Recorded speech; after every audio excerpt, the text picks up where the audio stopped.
Hey everyone, welcome to Hobby Titans. I'm Brett, and tonight I'm joined by Adrian. And Adrian, we're painting Chalnath today. We've got a new kill team box back here. Fabulous. Just came out a couple weeks ago. That's right. It features the T'au and the Sisters, along with just a metric ton of terrain. That's right. We're super excited. Adrian, you're a Sisters fanatic. Yes. And I am a T'au fanatic.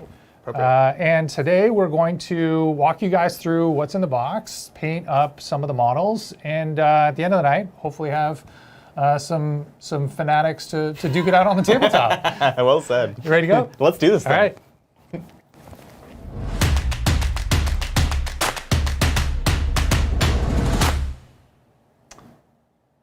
All right. All right. These are our two test models. There they are.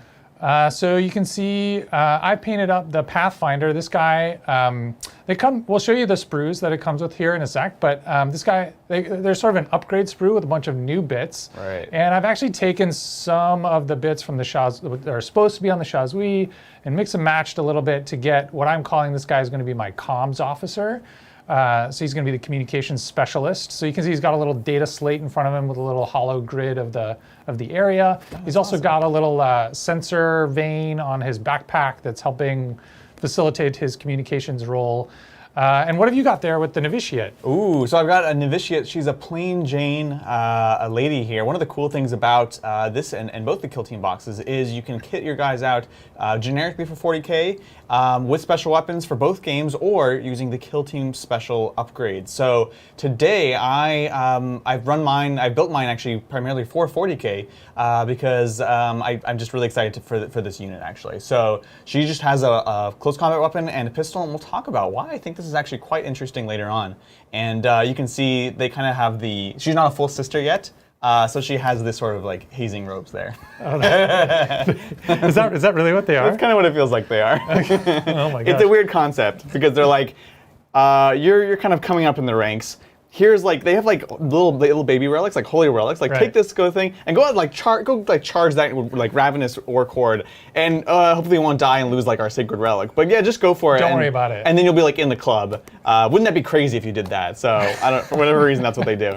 Yeah, it's a little weird that they're like, here, take this holy relic, give it to like the brand new, not yet the pledge, and hopefully you come back with it. It's so weird. It's weird, but it's very cool. All right, so we've got some models prepared. Adrian, you've got yours in front of you. I do not because. Why is that? I'm going to post a poll here. Hopefully this works. We're putting the power to the people today, huh? Yeah. So I'm going to paint one of three models. I'll put them on the turntable here, which you guys are going to get to you guys get to vote on them. So I've pre-built three of these different models. One is a drone controller. One is a rail rifle Pathfinder, and one is the Shazui model. So it's kind of hard to see because they're just primed right now. They're ready to go. But you can see the three options here. Yeah. The rifle is one right there. That's the most clearly different from the other two. Right? Yeah. And what's kind of the features of the other two models there? Right. So the rail rifle has a new stabilizer upgrade as well as a new leg bit. Oh, cool. So that's also a new model, even though rail rifles exist in the game. And then the drone controller has sort of like a little trackball. You can see he's got like a little remote control in his hand, and he's like moving the trackball with his hand. So that's a new bit from the upgrade sprue. He's supposed to come with a different head as well, and he does come with a different head. You weren't feeling it. But I was not feeling it. I'll get into that in a little bit. And then the Shazui, similar to the comms officer we looked at earlier. I've done some sort of kit bashing of the bits to get the Shazui. So the Shazui this is the Bionic Hand. So the kit comes with a Bionic Hand upgrade, and it's supposed to go for the veteran. Yeah. But I've opted to put the Bionic Arm on the Shazui, and I've used one of the new female helmetless heads. Oh, cool. And so I've got my Shazui is going to be female, and she's going to have this Bionic Arm upgrade.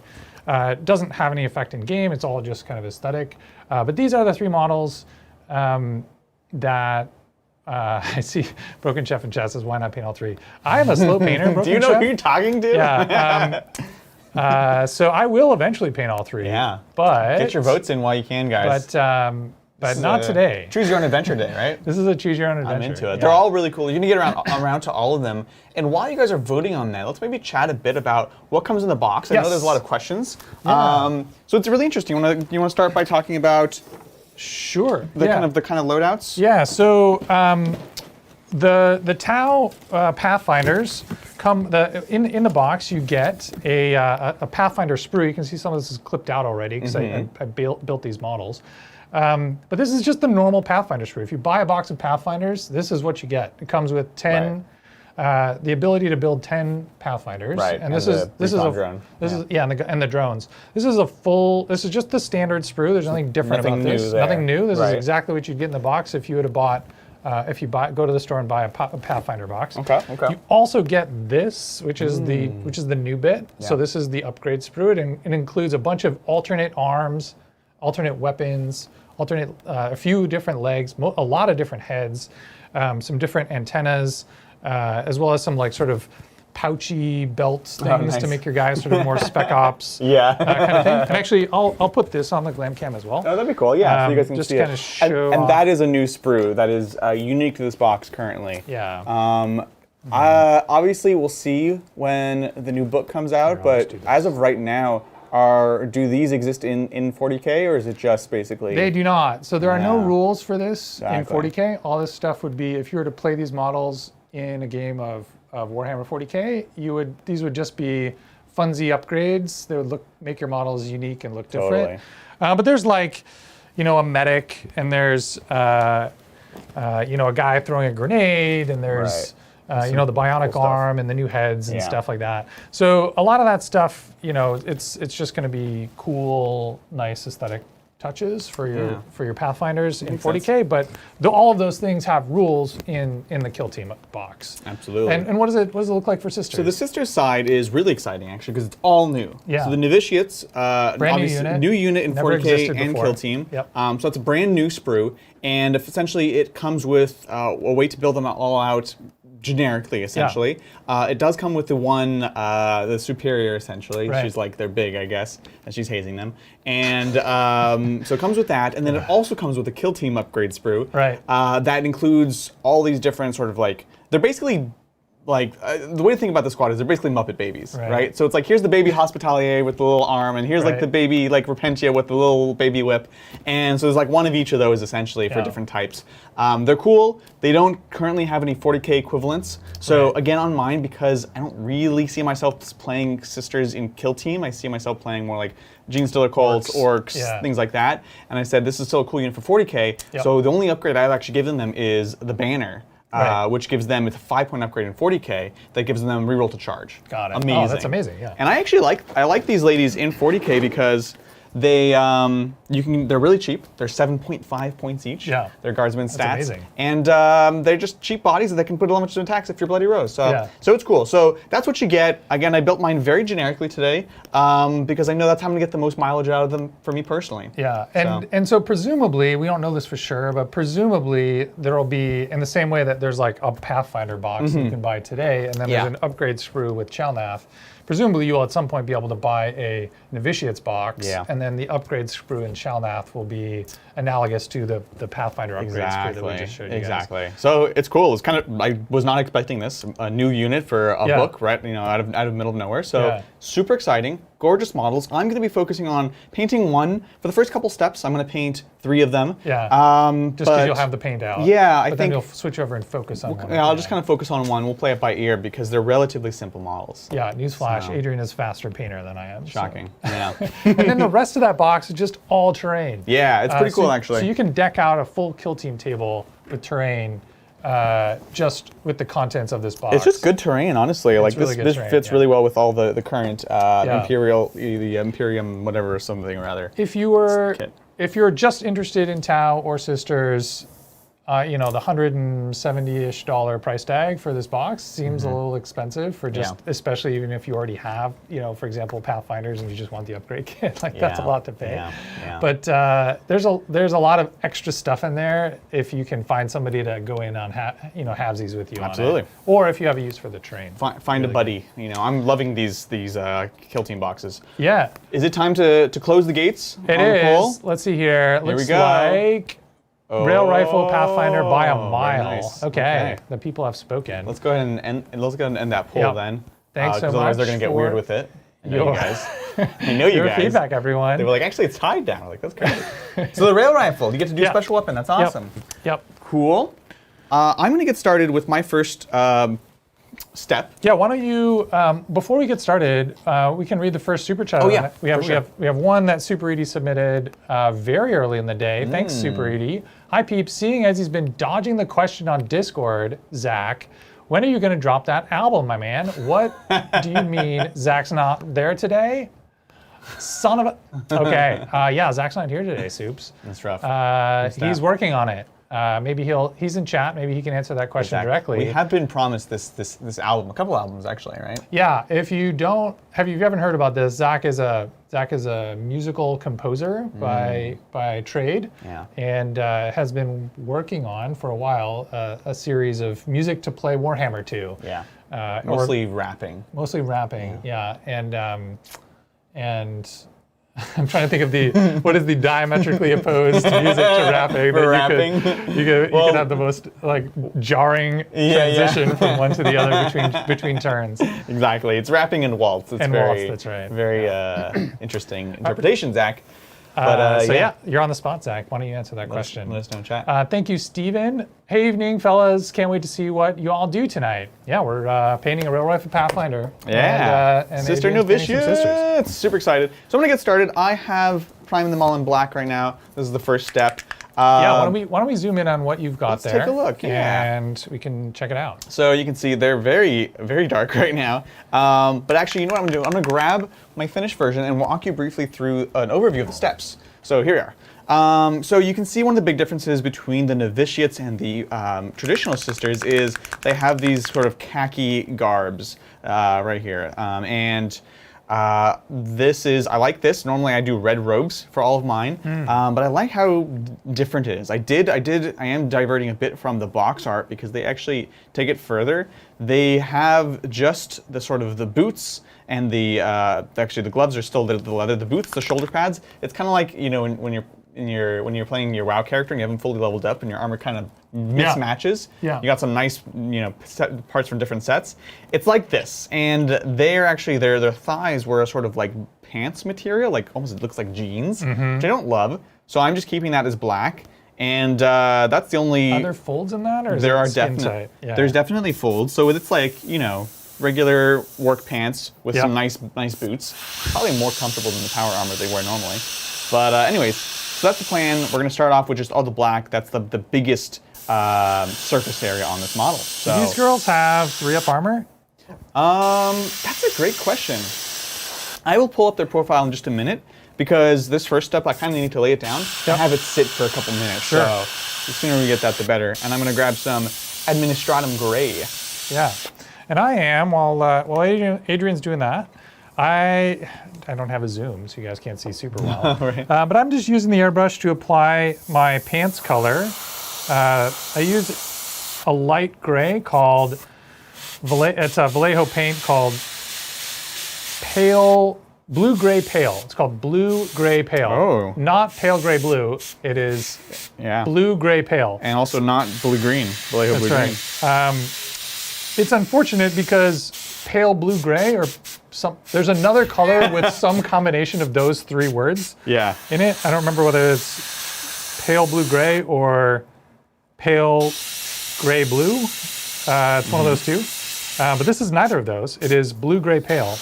And I can't confirm or deny that I may have accidentally bought the wrong paint for my army on more than one occasion. Wow. I've gone to replenish my stock and been like, the paint showed up and I was like, oh shoot, I did that thing again where I ordered the wrong paint. Now it's funny you should mention this, Brett, because this kind of connects to a larger conversation that Zach and I have had with you, where we've been complaining about it can be tough to find certain paints locally, like in the Bay, for example, Vallejo paint harder and harder to find. And you're like, well, I just order everything online. Yeah. And to you, I say, haha! Yeah, no, I have. That's exactly what happened. I ordered it online, it arrived, and it was the wrong thing. That's horrible. And I was like, oh shoot, I just waited like 4 days to get this thing, and it was not what I wanted. I gotta wait another 4 days. I gotta wait another 4 days. My Exactly sympathies. right. So what I'm doing here is I'm just doing some highlights, just a nice little splatter, I guess, of paint. It's not truly zenithal. It's not just kind of coming fully from the top, but it's the highlights at the top of the knees, the top of the feet, the middle of the shoulders from the top, and then also their cowls are a white, and so I'm actually going to hit that up with all of this gray, and that's going to kind of start to build an underlayer there that we can work off of. But that's it, really. It's just those key points, making it a bit brighter than I think it needs to be, because we're going to go ahead and wash these all in Drakenhof Nightshades, that is to say a dark blue, and that's going to go ahead and bring them down closer to the tone of black. And that is it for that layer, honestly. I just need to give it a couple minutes to sit and to settle and to cure. Yeah. Zach sent in a super chat. Thank you, Zach. So Guys, normally would not super chat my own channel, but when I was in undergrad, I was BFFs with a sorority girl and got to help her haze novitiates. Oh, no. Okay, interesting. No. Curious / afraid where this is going, because there is a part 2. Thank you, Zach. But it was just fun stuff. They did a rally race in a laundromat using the laundry cards. Way better than me getting shot with rail ammunition. That is true. I sort of feel like pretty much anything is better than being shot with rail ammunition. You know what? That's true. This is very true. I was not in a sorority, but my wife was. Okay, all right. Mel was actually a key member of her sorority in San Diego, and I have nothing but good things to say about them, honestly. Oh. Wow. You know the hazing that I saw? Yeah. The hazing that I saw was whenever they got new members, you had to buy them presents and give them nice things to welcome them in. That's amazing. Yeah, so, I will make more jokes today about this, but it was awesome, and it was nice because I wasn't in the Greek system, but Mel was, and so I got to do all the fun stuff, like go to all the parties and all the events. And none of the work. Yeah. And didn't have to do any of the work. Yeah. So it was great for me. Because it's actually a lot of work, right? It's like another job, basically. Yeah. Even if you're just a regular member, but Mel was in charge of like rituals and a bunch of other stuff. So, yeah. Did you say rituals? She was the Master of Sanctities. She was the Master of Sanctities? It wasn't the exact title. Was actually her title? She was literally in charge of ritual. I kid you not. It's not what you think. I have a lot of questions for her. Yeah. What sort of rituals was she in charge of? I can't say bad things to me. They'll find me. What sort of rituals? Well, oh my gosh! They have rituals that are kind of passed on. I know. When you call them rituals, they're rituals. That's what they are. I'm sorry. They're rituals. I don't know what else to say. For the novitiates and the sister superiors and repentia, Okay. Right. So you're letting your stuff dry. Yeah, I'm letting it dry. I'm just doing my same black recipe that I do for everything. Now, do you when you need stuff to dry, do you shoot it with the airbrush or put it in front of it? Like I've seen people do hair dryers and that sort of thing. I try not to do hair dryer with models because it can do some weird things with the chemical composition. Where it's it's dry but it's not cured. Yeah. Right? Yeah. So I will generally try to be patient when it comes to green stuff or modeling clay or basing material. Right. Or 3D prints, for example. Yep. All the rules are off. I will totally take hair dryers and things like that. So maybe I'll put them just in front of this just for a little. Yeah, I've got a little fan. Light acceleration. Melanie is in. Your wife is in chat. And she confirms her title is VP of Rituals. VP of Ritual. It's exactly what you think. It's exactly what you think. Yeah. All right. Yeah. It's a good time. Cool. Sorry, not to throw you off there. My enjoyment of the Warhammer universe, like I enjoy it because I know firmly that it is fake. Right. So as soon as you start to like blur those lines where you're like, oh yeah, my title is VP of Ritual. Yeah. Like, oh, It's like man. I see this nervousness This is behind your eyes weird. all of a sudden. You're a little This is uncomfortable. weird. Like, what else about the Warhammer universe? Like, oh man. More than you'd like to think. This might be a good time to talk about the quote of the day. Quote of the day. Brett let me do the quote of the day.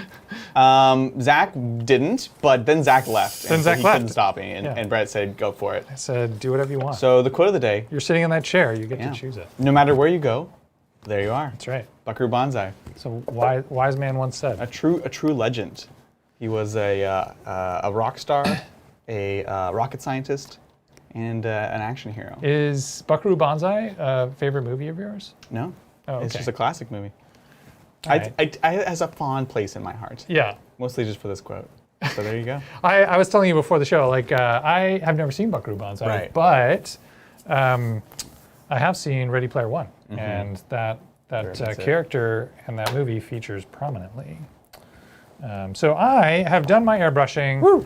I've got my my Pathfinder, and again, this is just sort of a faster way of evenly applying color for the cloth. Yeah. And so I've done, there's a ton of overspray. I'm not super worried about it because I'm just gonna hand paint, brush paint the panel color, the color for the hard armor, which is another Vallejo color called Vallejo Dark Gray. Ooh, okay. Right. I'm into it. I'm gonna be impatient. I'm gonna do my wash. Let's do Cool. this thing. What's Yeah. the worst that can happen, right? It's probably dry by now. Right? It's probably fine. It's probably So I'm gonna grab some Drakenhof Nightshade. This is a step that you always want to make sure you do have proper circulation. So I'm just gonna turn the fan just for a minute or so, guys, because it's important when you aerosolize these washes in particular that you want to have good circulation. Get them out of your breathing space as soon as possible. Yeah, the washes, you can airbrush a wash and it actually goes on really nice. Yes. But man, make sure you do it in a well-ventilated space. And we've got a large air filter just off screen that's Exactly. sucking all of these fumes. So I'm just gonna hold it over here, and I'm just hitting up the whole thing, and this is watch your gonna. head there. Oh yeah, there we go. So this is gonna just kind of darken it, taking it to like a nice dark blue, almost black, and I will kind of avoid the cow, marginally. I'm not really upset if it hits it, but I like to keep that more gray than blue, obviously. So you can see here, just taking it way down, and you can see now why I wanted to actually make this gray brighter than I think I need, because the truth is it's going to get way toned down with this blue. There we go. So it's, I don't know, much easier than with the normal sisters because there's so much less of this on it. Yeah, these guys are, would you say that they are more or less sort of detailed than the normal Sisters models? I was trying to decide that myself, because sisters are famously difficult to paint or time consuming, and I feel like these are easier. Maybe Yeah. they have a few less details for sure. In some ways, they have more materials because they have the cloth. Right. Wait, do normal Sisters have cloth though, right? They do. Tabards? Sorry, they have two colors of cloth. Oh, I see. They have And, pants and tabards. Yeah, the pants, the tabards, and even the shirt, depending on which scheme you choose for these ladies, it can be more or less work than the standard kit. So I'm excited for something a bit different. Yeah, my Pathfinders are notoriously, I don't know if notoriously is the right word, but just like, there's some of the models that I've spent the least amount of time on because I don't play with them very often, unfortunately. Right. They're in-game not great. And in the past when I played Kill Team, I'll have like one rail rifle Pathfinder and then like a bunch of drones, or like you could bring breachers and fire warriors and drones and stealth suits. And so I'd like sort of lean into some of that other stuff. Right. And so I've got like one rail rifle guy that's like really well painted that I would play with, and then like the rest of the stuff that I would play in Kill Team was like, other things. Yeah. And so I've actually been really enjoying having an excuse to like spend a bunch of time first modeling and then now painting on Pathfinders, which is something I've not really done before. And the upgrade sprue comes with some neat bits. There's like all the pouches that we talked about, and some of the upgrades for like the robotic arm and the grenade guy who's like throwing the grenades, like all that stuff's super cool. It's so cool. It's so flavorful. I'm into it. That's one of my favorite things about these Kill Team kits is, yeah, like you said, letting you paint. They give you an different excuse, things. Yeah. to paint a thing that you're excited about and want to paint. And maybe, did we lose the camera? I think we lost a camera. Yeah. Interesting. I'm not sure what's going Well, on. we're going to do the show from here All now. right. Hey, everybody. He's going to check that out. Hold, please. Oh, I think, did I steal your battery? I think I stole the battery. Oh yeah. Yeah. I just need to plug it in. Okay. I can also grab that because I know where it is. Okay. Yeah. Why don't Yeah. you do that? All right. Good luck, everyone. Be nice to Brett. So let's see. Switch over. While Adrian's grabbing a new battery. Yeah. So I'm gonna. This guy, he's got a slightly different pose than the other rail rifle Pathfinders, but mostly he's got his sweet scope and these stabilizers on the bottom of his gun. And the stabilizers have an interesting in-game rule. They affect his ability to overwatch. So Overwatch in Kill Team is different than Overwatch in 40K. But normally, I think when you Overwatch, you hit on one less. And I'm still learning the Kill Team rules. But these stabilizers allow him to Overwatch, if I'm not mistaken. Correct me in chat if I'm wrong, but I think these stabilizers allow him to Overwatch without suffering that minus to hit. Oh, that's great. So Overwatch is a thing that you declare when your opponent still has activations, because this is an alternating activation game. You declare it once you've run out of activations, but your opponent still has guys who have not activated yet. So you can then basically pick a model who's already activated and shoot again with them. And so he can do that. So he's good as like if you have a smaller number of models, which is a nice way. It's an interesting way for them to say, hey, like you're down in activations. You would probably this game could kind of steamroll out of control for you, but you can keep shooting additional times with models who you've already shot with as a way of sort of trying to get yourself back in the game. It's a recovery mechanic, which I appreciate. Right. A lot of times these alternating activation games can snowball. You know, once you've lost a model or two, it can just be over. Yeah, exactly. We've seen that with Aeronautica. It's hard to you catch get an up. early lead and then you're kind of down for the count. But well, I think this Overwatch mechanic's an interesting way of I like it. Trying to cancel that out. It's all about pacing with those games, right? Yeah. So, someone wants to know when we upgraded our mouse. Oh, yeah. Gloob's very attentive. This afternoon, actually. We also upgraded our keyboard. Here we go. Brett loves the keyboard. That's an understatement. Here's... Is it picking up? These guys had the worst mouse and keyboard. I don't know how you guys put up with it. I was like, this is horrible. So we got a new set, and yeah, it's like a gamer mechanical keyboard. It's Razer. You got to go Razer, obviously, but it's hard because like we wanted a wireless one. And anyways, it's weird. So anyway, Adrian picked it out, and he got us this like, it's like lights up and it makes noises. It's like it doesn't make noise. I was joking with him earlier. I was like, it's also physically giant. It's and I was very joking with him. I was like, the reason it's so big is because it has a huge battery to support the speaker that's inside that makes the clicky noises every time you. It's not. It's a mechanical. You have to have a keyboard. good response, you know. And we're working on. You know, Bridget's going to use this for the Q&A show, and he's got to be able to type swiftly. Bang out those replies. Yeah, we'll see. Plus, we can like color match depending on what show it is. It's so many options, you know? Yeah.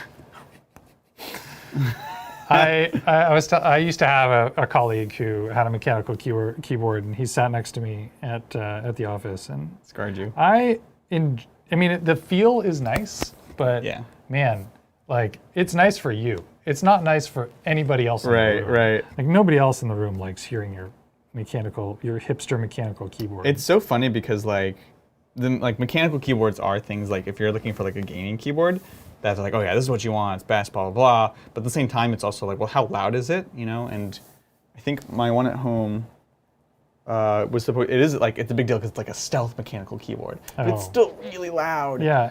Well, I think some people, like for some people, the audible component is the reason to do it. Like that's a feature. I feel I think Zach is gonna love it because it sounds kind of like a typewriter, and he's just like, oh, it's so. He's gonna like I said, like you enjoy it while you're using it. But yeah, you feel powerful. But yeah, because you're inconveniencing everyone else in the room. You feel powerful because of that? Yes. Or despite that? Wow. Okay. Okay. No, I'm assuming that's why people like it. It just feels very tactically satisfying. Okay. So what I'm doing now, guys, y'all, I'm working on my robes for my novitiates. Yeah. And so this is using my classic I'll cheapo paint. This is a Deco Art Americana. This is a craft paint. Go down to your hobby store. And I love using this for any khaki. I even use it for my bone all the time. So I'm just gonna paint probably 2 thin coats. You can see it's a little thin right here. And we'll let that dry. We'll hit it up with some airbrush of brown and wash the whole thing in Skeleton Hoard. And so we can really see we're already starting to get that separation from the rest of the armor plating. And we're moving right along. Again, Nice. on the box, they have the outside of this robe is this khaki material and the inside is white, kind of like the cowl. And it's a classic Sisters problem, but also Skitarii problem, where if you actually just assemble the model, it's like impossible to reach the inside of the robe. So I think I'm not gonna worry about that. Yeah. It's like, it's cool detail if you want to spend that extra time, but I don't. So this is a Hoard army ultimately. For 7.5 points a model, I don't have time for that. Yeah, here. Ain't no one got time for that. Nobody got time for that. Wait, so did I hear you correctly? There's like you're doing the inside of the cloak. You could do the inside of the cloak and the outside of the cloak a different color. Yeah, and on the box art, the inside is white. Right. Which looks great, but it's like also the exact opposite of you want for an inside color. Right. You can do it bright if you want to, and it looks really nice if it's going to show off. But you can see even from here, like you kind of just get a hint of it, and because it's white, you either need to make it perfectly all crisp white, or you just make it completely dark. Because if you only get it half done or it's not well, it's going to look really awkward. Whereas right now, it's like it's all in the shadow and it looks cohesive and fine. So I think just decide before you go in there how you want to approach it for this kind of model, you know. And if you're doing things like the Skitarii Rangers and Vanguard, which are, as I mentioned, very similar, consider sub-assembling if you have the patience for that. I don't, but you know, don't detach the torso and paint them separately. That would be the correct way to do it. Do as I say, not as I do, right? I struggle so much with that. I feel like, you know, watching sort of folks who paint up armies in Zach's a great example of this. Like paint up armies in a month. That's something that I've never done in my entire life, nor can I ever imagine getting to the point where I'm capable of that. But like sub-assembling is a huge part of that. You just have to have so much patience. My gosh, like how do you not want to just like assemble your model and see it like standing there cool, like looking badass in his like grayness. Right. I mean, like that's a big milestone that motivates me to press on with the project. Yes. And I feel like if you take that away from me, if you take away like that little bit of satisfaction that I get when I see the assembled unit in front of me on the table, primed and ready for paint, then I'm like, man, I have patience for this. I can't do it. I feel you. It's not easy. It's not easy for sure. Yeah. All right. So I'm still. I'll show you my progress. Sure. I'm still working on the dark gray color. Okay. So I airbrushed the light gray fatigues that I used the cloth color, and I'm doing the dark gray. There's actually these are the 2 main colors in my paint scheme. So I actually spend a lot of time doing the dark gray because there's a lot of it. I'm only really paying attention to most of this. I'm still doing a lot of overspray, I guess. Because there's parts of this that are like where it joins with the light gray. I'm putting time into it. But for example, where it joins to a section that gets painted black or orange, I'm not paying attention to that So that's just like sort of a little time-saving cheat, a little time-saving hack. That's a pro move for sure. Wherever you can take precision out of the equation and save yourself a few seconds here and there. Yeah. I feel like with as when I was getting back into painting these guys, I was reminded of an issue I have with T'au infantry models, which is their feet are not well defined. So they have Fire Wars and Pathfinders have the same thing. They have these like shin guards, right? Sure. And the shin guard, it's obvious that there is a shin guard there. So let's just start with that. Okay. There is a shin guard. That's that we can accept that as a truth. Okay. And then the Pathfinders have like sort of these cloth fatigues that tuck into the shin guard, and Fire Wars have this like hard plate thigh armor that adjoins or sort of abuts it. But then there's on the back side of the shin guard, there is what looks like there's like a smooth. It almost just looks like their muscle. It almost just looks like their leg. Oh, so you could either imagine that the shin guard covers the front of their leg, and the back of their leg is just kind of exposed. Yeah. It's just like skin. Right. That doesn't sit super well with me because if you're like traipsing around on some alien planet, bringing the greater good to the enemies of the Empire, like you're probably going to step in some nasty stuff, and you don't want like your feet, up to your knees, just kind of like exposed. So I imagine that the back of their leg is some kind of cloth. Right. But then if you sort of then fast forward down to their feet, the bottom of their legs, they have very obviously exposed hooves. And so like that's definitely exposed. I mean, I guess you could imagine that if there's something covering their shin, that it's sort of like, I don't know, some kind of Kevlar sock, and it covers their hooves as well. Right. But I kind of like, and all the art kind of shows the hooves as exposed. And so I imagine that the hooves are exposed. And so somewhere between the hooves and like the shin guard, there's probably a sock. It starts somewhere and it stops somewhere, and it's not super obvious like what's all going on there. Is there exposed skin? I can't tell. T'au have blue skin, so you'd think in the artwork, if there was exposed skin, it would stand out. Right. You'd see this like blue patch. Yeah. But you don't. That's not the case. Yeah, but it's also not super obvious. There's like this other sort of middle layer between the shin guard and anyway, it's all very it's all very not obvious. Yeah. And as far as I can tell, there's no like sort of canonical analysis of like what each of the layers are in the models. We need a canonical analysis. Yeah. It's funny, we actually had this question basically last week where someone asked about, thinking about giving them these like socks or partially socks or not, and like is that heresy?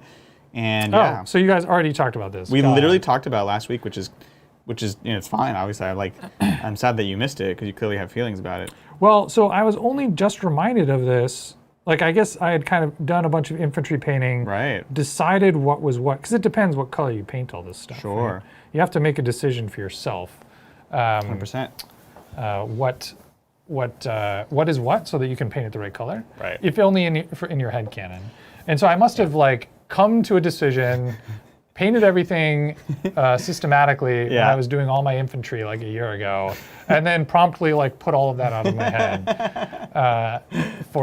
You made the decision, and then you kind of just follow through on it. Yeah, exactly. But you don't know why at this point. Yeah, I'm like having to revisit this decision. Like, why did I decide to do this? This is where I used to make really the right choice. Do I need to repaint all my models? Are there some blue bits that I need to add to everything? That's a very Brett thing. Trust me. Was it Monday? You were like, should I change all of this paint? Should I redo my whole army? I think the answer was yes. No. You were trying to convince me to do it. You were like, talk me out of it. And I was like, I can't. I really like this. Even this new gray, this new light gray is a bit different than your old one. No, this is the same gray. That one is? It is. Yeah. Oh, so you went back on it, Brett, huh? I did. Yeah. We had to talk about this. We had to talk about it.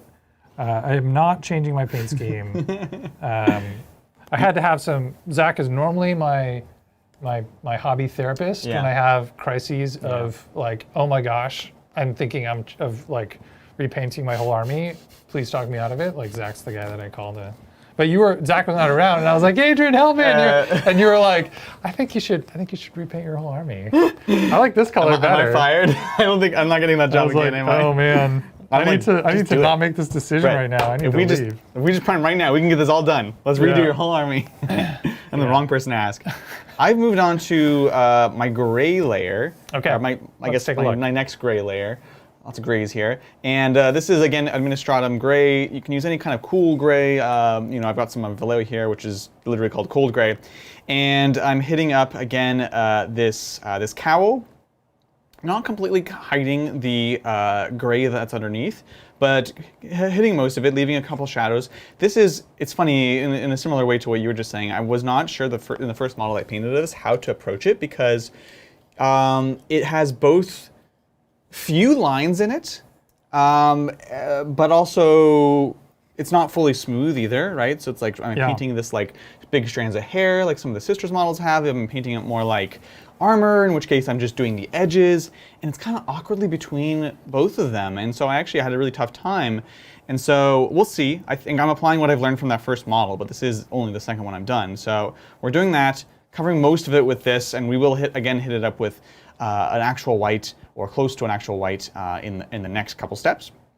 And then I'm going to continue to take this Administratum gray and essentially do the same thing for the shoulders. What I do is I essentially try to hit the whole thing up in this sort of mid-tone of gray or a light gray. Yep. And then I'm going to basically, and this is not, if you're worried about time when you're painting Sisters, it's not the right call, but it does look good, edge highlight the shoulder pads in the pure white afterwards. And so it gets this really nice separation between each of the feathers and the wings and stuff like that. I mean, I think that's like one of the things that Kill Team is great for. It gives you permission to just like really go deep on a small number of models. Exactly. Without having to worry about the like voice in the back of your head that's telling you, oh my gosh, I've got, I've got 53 other models to paint. Right. That are just sitting there staring at me on the shelf. I do have that voice still, but it's a little bit lesser.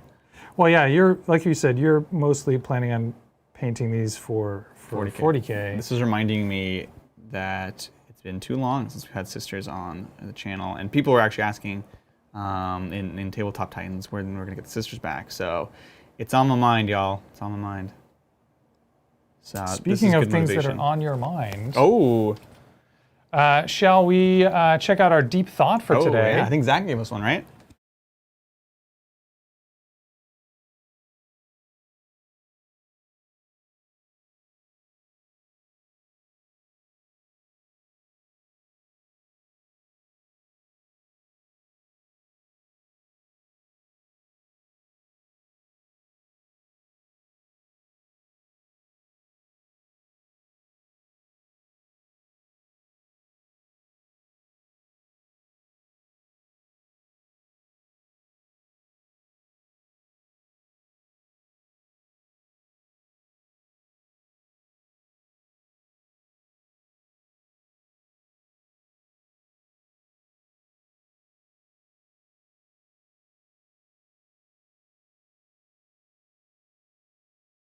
Individual characters is about yay big, about the size of like a Primarch, actually a bit bigger than a Primarch. And it was about, you would have your individual war bands. And so, no audio. Zach over here, no audio, gents. Mute, extra deep quiet time. So deep it's quiet. Are we actually muted, guys? No, we're... Someone says no audio, mute. Test, test, test. Can you guys hear us? Weird. It sounds fine. We're getting levels. Yeah. Hey, you guys can hear us now? That's weird and concerning. That's weird. Because we touched nothing. Literally did nothing. Oh, you know what? I bet the overlay for... Oh, the overlay was muted. Has, yes. Curse you, Zach! Okay, so... Wow. We can talk about what we just talked about. We transitioned halfway through. We're talking about our favorite specialist games. Our favorite specialist game, yeah. Age of Sigmar does not count. I tried. That's right. And so Inquisitor. Yeah, thank you guys. Sorry. And yeah, Inquisitor, which was a game that came out in 2000s. Right. 52 millimeter, about yay big, and you would each of the players would essentially have a warband that they would control. That would be like your Inquisitor, and like one or two kind of acolytes or whatever they were. Did you have to have an Inquisitor? No, you have to have a main one? character. So I, of course, played Chaos. Okay. And so they had there was two power armor characters. One was I think they made Artemis later on, but actually, so there were three. There was Artemis. There is an Inquisitor in power armor. That's kind of the cover art guy, and then there was a Chaos guy in power armor. He's not a Chaos Space Marine. He's kind of lanky. And so I had him, and I actually had more people in my warband than most people because I had mutants, which are just total scum of the earth. I had 3, which is a big warband. And so you would do, it was a total matchup of you would kind of play against each other to win, so to speak. Right. But you would play different scenarios and be more like D&D, where you're like. I remember Inquisitor being described as a role-playing game. It is a role-playing game. Do you agree with that? It's not. Like with miniatures. It's with miniatures, and it's not like you're on a hex grid and you don't have like a leveling up system per se. That kind of came later in the kind of D&D adaptation done by that company that does all the RPGs. But it was a true mashup of these different genres. Super interesting. I love it. Super compelling. I still want to play it because now it's of course alive as Inquisitor 28. People play it with 40K scale miniatures. I like that. It's awesome. And so you would move around on a board, and was there a dungeon master per se, or was it? Yeah, traditionally you would have someone running the campaign, master, basically. Often the reality, of course, ends up being one of the players, but in theory, you would have a game master that runs and says, okay, this is the scenario, and now you're trying to do this, right? And very much based off of the Eisenhorn, Ravener books. Yeah. And so were there skill checks? You I want to try to jump down this thing. Ridiculously complicated. It was a D100 system, first of all. D100. So if you're shooting at someone, you would roll to hit, and you can say, oh, I'm going to aim. And this could give you plus 10, plus 20, or minus 20 on your chart. So you could kind of aim to different parts of the body that would hit you and affect you differently. And then you would have replacements later on. You'd be suffering because your kneecap got blown out a mission ago. And you'd be playing against other people, right? You're it's a 1v1 game, basically. So it's my Inquisitor warband versus yours. Imagine we're rival Inquisitors. Okay. We both think we're doing the right thing, or maybe one of us is corrupt, and you kind of sort of make your own campaign as you go through. That's clever. So much fun. That sounds really interesting. Yeah, I'm gonna get you guys into it at some point. Yeah. So that's my answer. That's my favorite specialist game. Okay. What about you? So I'm not going to switch back to the overlay, but my favorite specialist game, I think, is Battlefleet Gothic. Yeah, naturally. Yeah, we've talked a little bit about it on the channel before, but I got into Battlefleet Gothic a long time ago in the, mid 2000s. Okay. And it's a great. I like it for a lot of reasons. One of which is sort of the narrative potential. I think the main one is the narrative potential. So you can just collect the fleet associated with your favorite Warhammer faction, and now you can do cool things like have a battle in space over a planet, and then you can play a game of Warhammer, and the person who won the BFG game gets a free orbital bombardment strat or something like that. So there's you can do narrative linked games, which is sort of my jam. You love that, yeah. I love that. And it's cool to imagine how did your, when you're playing a game of Warhammer, how did your dudes on the planet get there? Well, they probably showed up on a spaceship and got ferried to the surface in some kind of a transport. Right. Oh, well, what did that spaceship look like? And so you can sort of imagine the larger picture. There's a cruiser flying through space, and they duke it out, and then with some enemy spaceships, and then maybe there's a boarding action, and then maybe the boarding action is a squad of crisis suits and fire warriors, because devilfish are void capable, and crisis suits are void capable, so they can right. That's so true. And then you can do boarding actions, and I don't know, there's just a bunch of cool sort of narrative things you can do with a game of Battlefleet Gothic. Right. When you imagine, even if you don't actually play out linked games, it's just cool to imagine that hey, this squad of dudes that is in the Manta that's doing the bombing run on this Imperial cruiser is the same squad of dudes led by the same commander that I play 40K so cool. games That's tight with. narrative. It's just neat. And especially with T'au and things like that, where you know, you have the Manta Strike and the Manta this or that, Yeah. and you have like all these abilities or things in 40K that are kind of abstracted and like alluded to, Right. that are very iconic, and Right. so it's cool to Sure. actually be able to see that. But you can do the same like with Space Marines, like the ships, like they have Thunderhawks in BFG. Like when Oh, right. when you launch assault boats Yeah. to go you know, aboard an enemy ship. Yeah. Like it's in Thunderhawks, and they have little BFG scale Thunderhawks. They're little that are tiny like ones? 5 millimeters long. Oh my god. And they're made by Forge World, and you put them on a stand, and they actually have models you move around. And it's like the same That's kind of thing. You could be awesome. like, all right, now these Space Marines that are boarding your Chaos escorts are like, you know, Right. these are like the same Space Marines that I play my 40K game with. So that's a cool, I like that sort of, that you can sort of imagine that.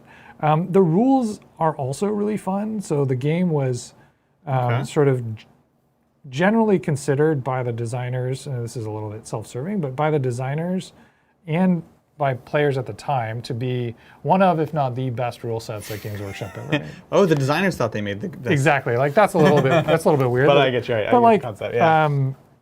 it was very highly regarded as like a great rule set, and there's a little bit of not balance between the factions, Yeah. but weirdly, like the game existed for a long enough period of time that they released a number of rules updates and FAQs, and the community has kept up with some of those over time as well. Now that the game's out of print. Right. And yeah. then I think the last thing that I'll mention about it is like it is at its core a naval battle game. Like it's a game about ships, and those ships just happen to be in space. Right. But it feels the way a naval game should feel. Yeah. Like the ships have momentum, and it's like hard for them to turn, and their guns are on their broadside, so they Right. have to like. So like the way the Imperial Navy plays is very different than the way the T'au Navy plays because of just sort of the way placement of their guns, and like the Eldar play very differently because they have these big sails, you know, like sails in space. They're solar sails. Solar sails. Eat your sails. Yeah. But you know, like maneuverability is very important because your guns like only have certain facings, and so you need to be in the right Right. place I love within that. the right range bands, and like have the right like weapon facings to shoot at things. It's cool. I like it a lot.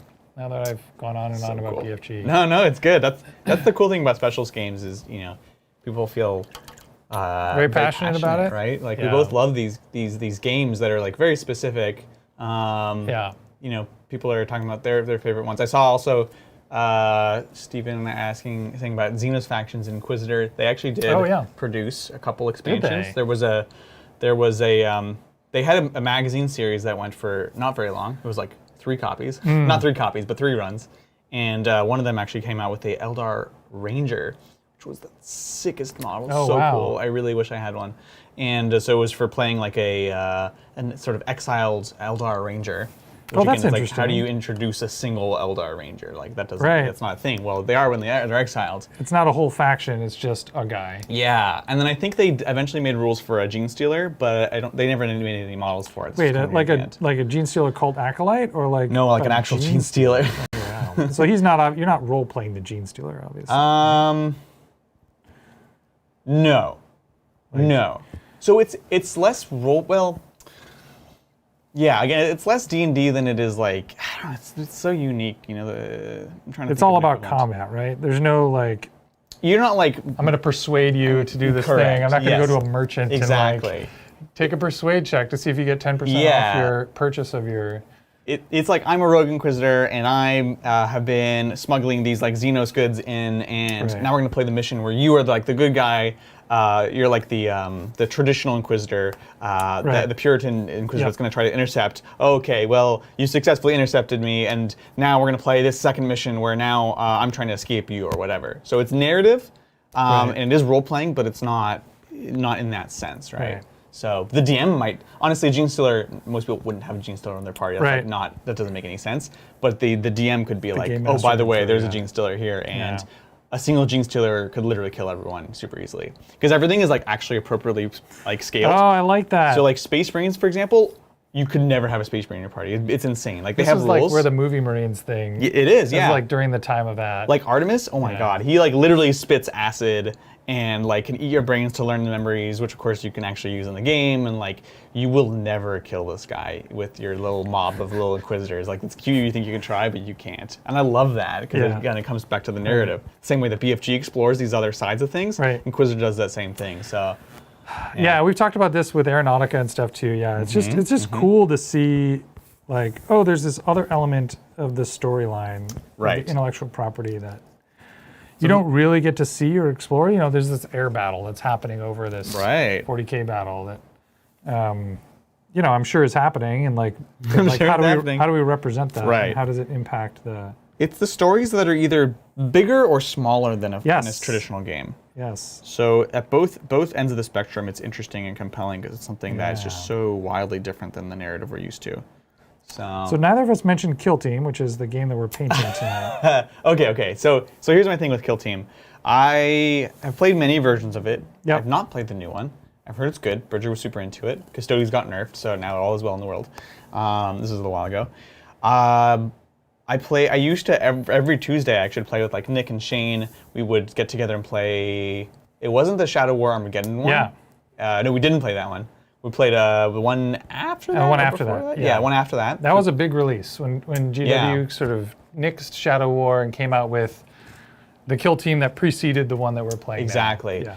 It was cool, but my favorite Kill Team is the 4th edition Kill Team. Yeah, I agree.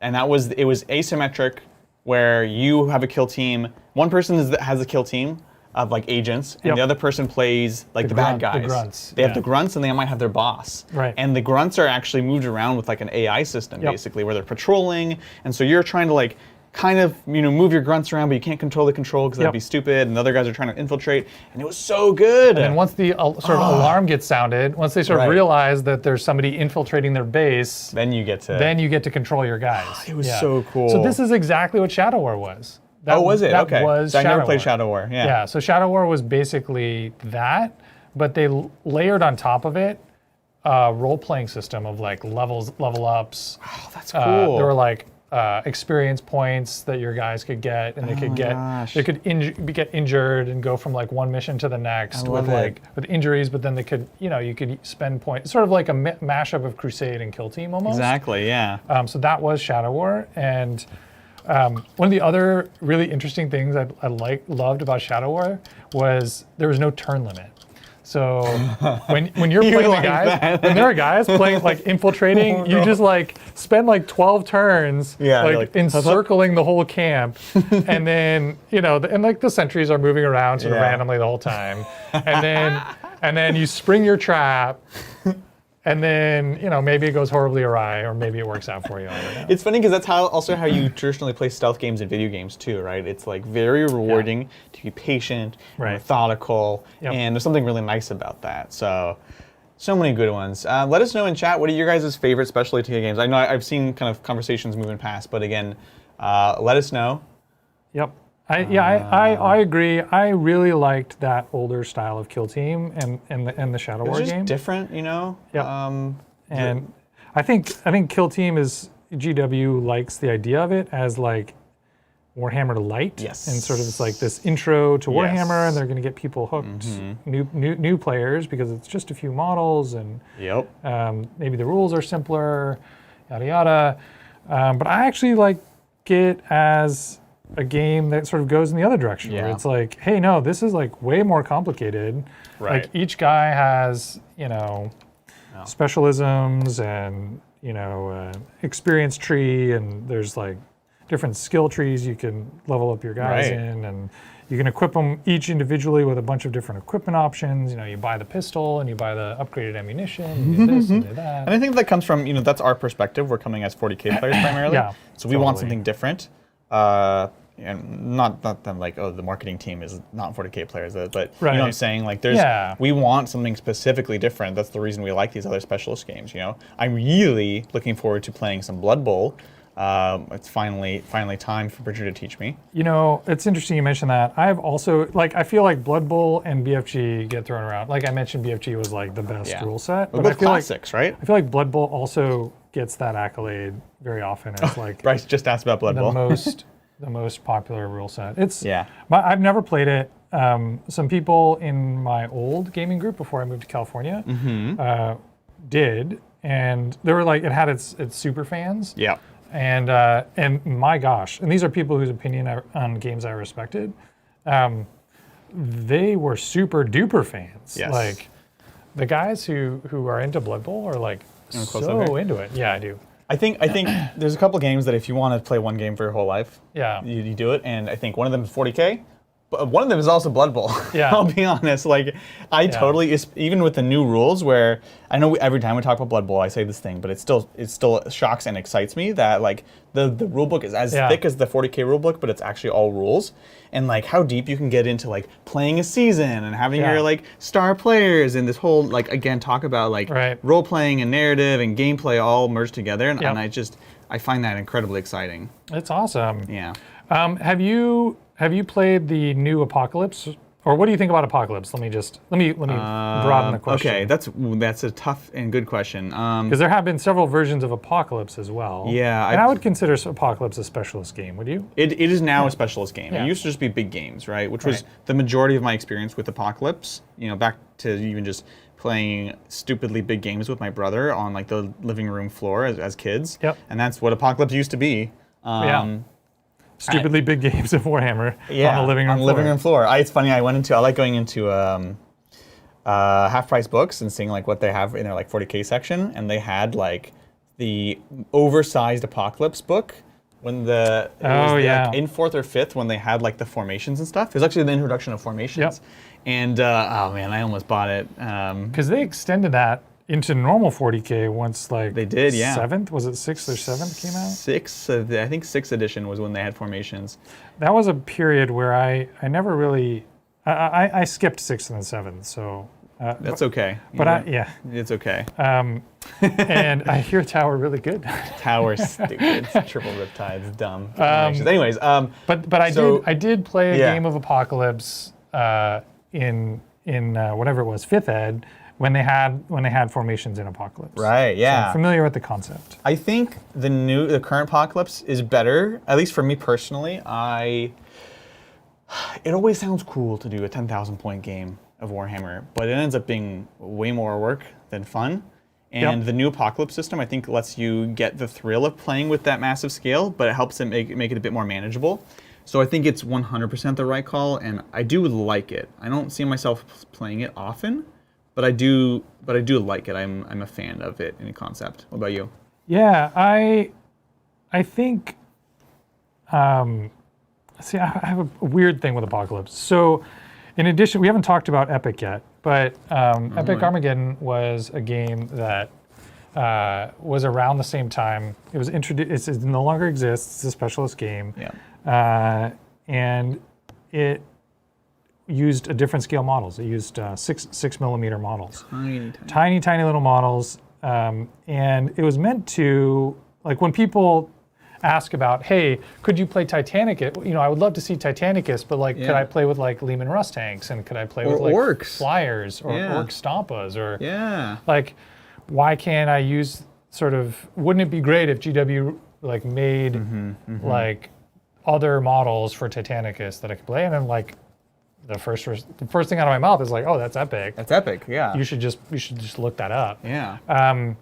Because again, like the game isn't supported by Games Workshop anymore, but the community has stepped in, and there's like new rules for, like, the community writes rules for all the new Space Marine units that come out when the Space Marines gave a new book, and there's like people who are making models. Do they like print them usually? They're either 3D printed, or there's people who like scratch build them and then like cast them in pewter. It's crazy. In pewter? That's amazing. You can buy little like pewter Storm Talon, like whatever Space Marine flyers. Oh my god! I want like a pewter like repulsor, like something like so modern but in pewter. Right. That's so anachronistic. I love it. But it's like it's like an inch and a half long. Oh my god. And you can only use it for this one game that is no longer supported anymore. It's like the most hipster thing ever. Yeah, this sounds perfect for you. Oh my god.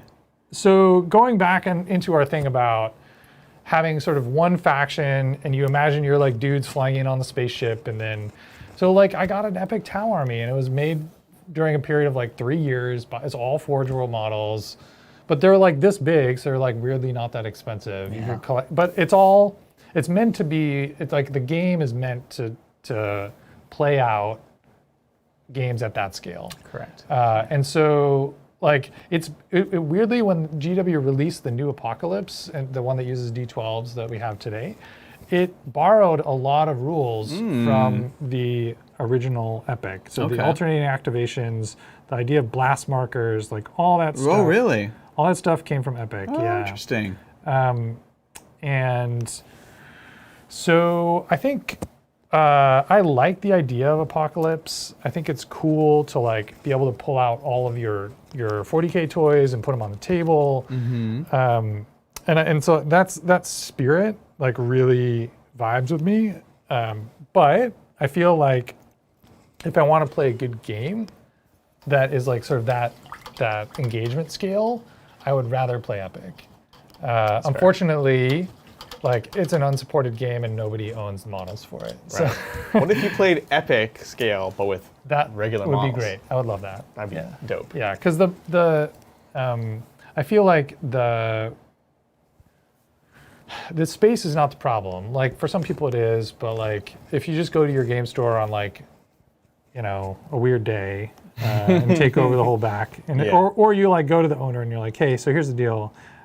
Me and my buddies want to play this like massive Warhammer game. Can we just like reserve 2 tables at the back? Sure, yeah. You can make it happen. You can make the case for it. Yeah. But the time is like really the hard thing, right? Like you don't like we played. It's exhausting. Yeah. You know, you said giant 40K games on your kitchen floor. Like I remember playing a Warhammer game at one point that was so big. We were like, no, we're not going to do Apocalypse. We're just going to play a giant Warhammer game.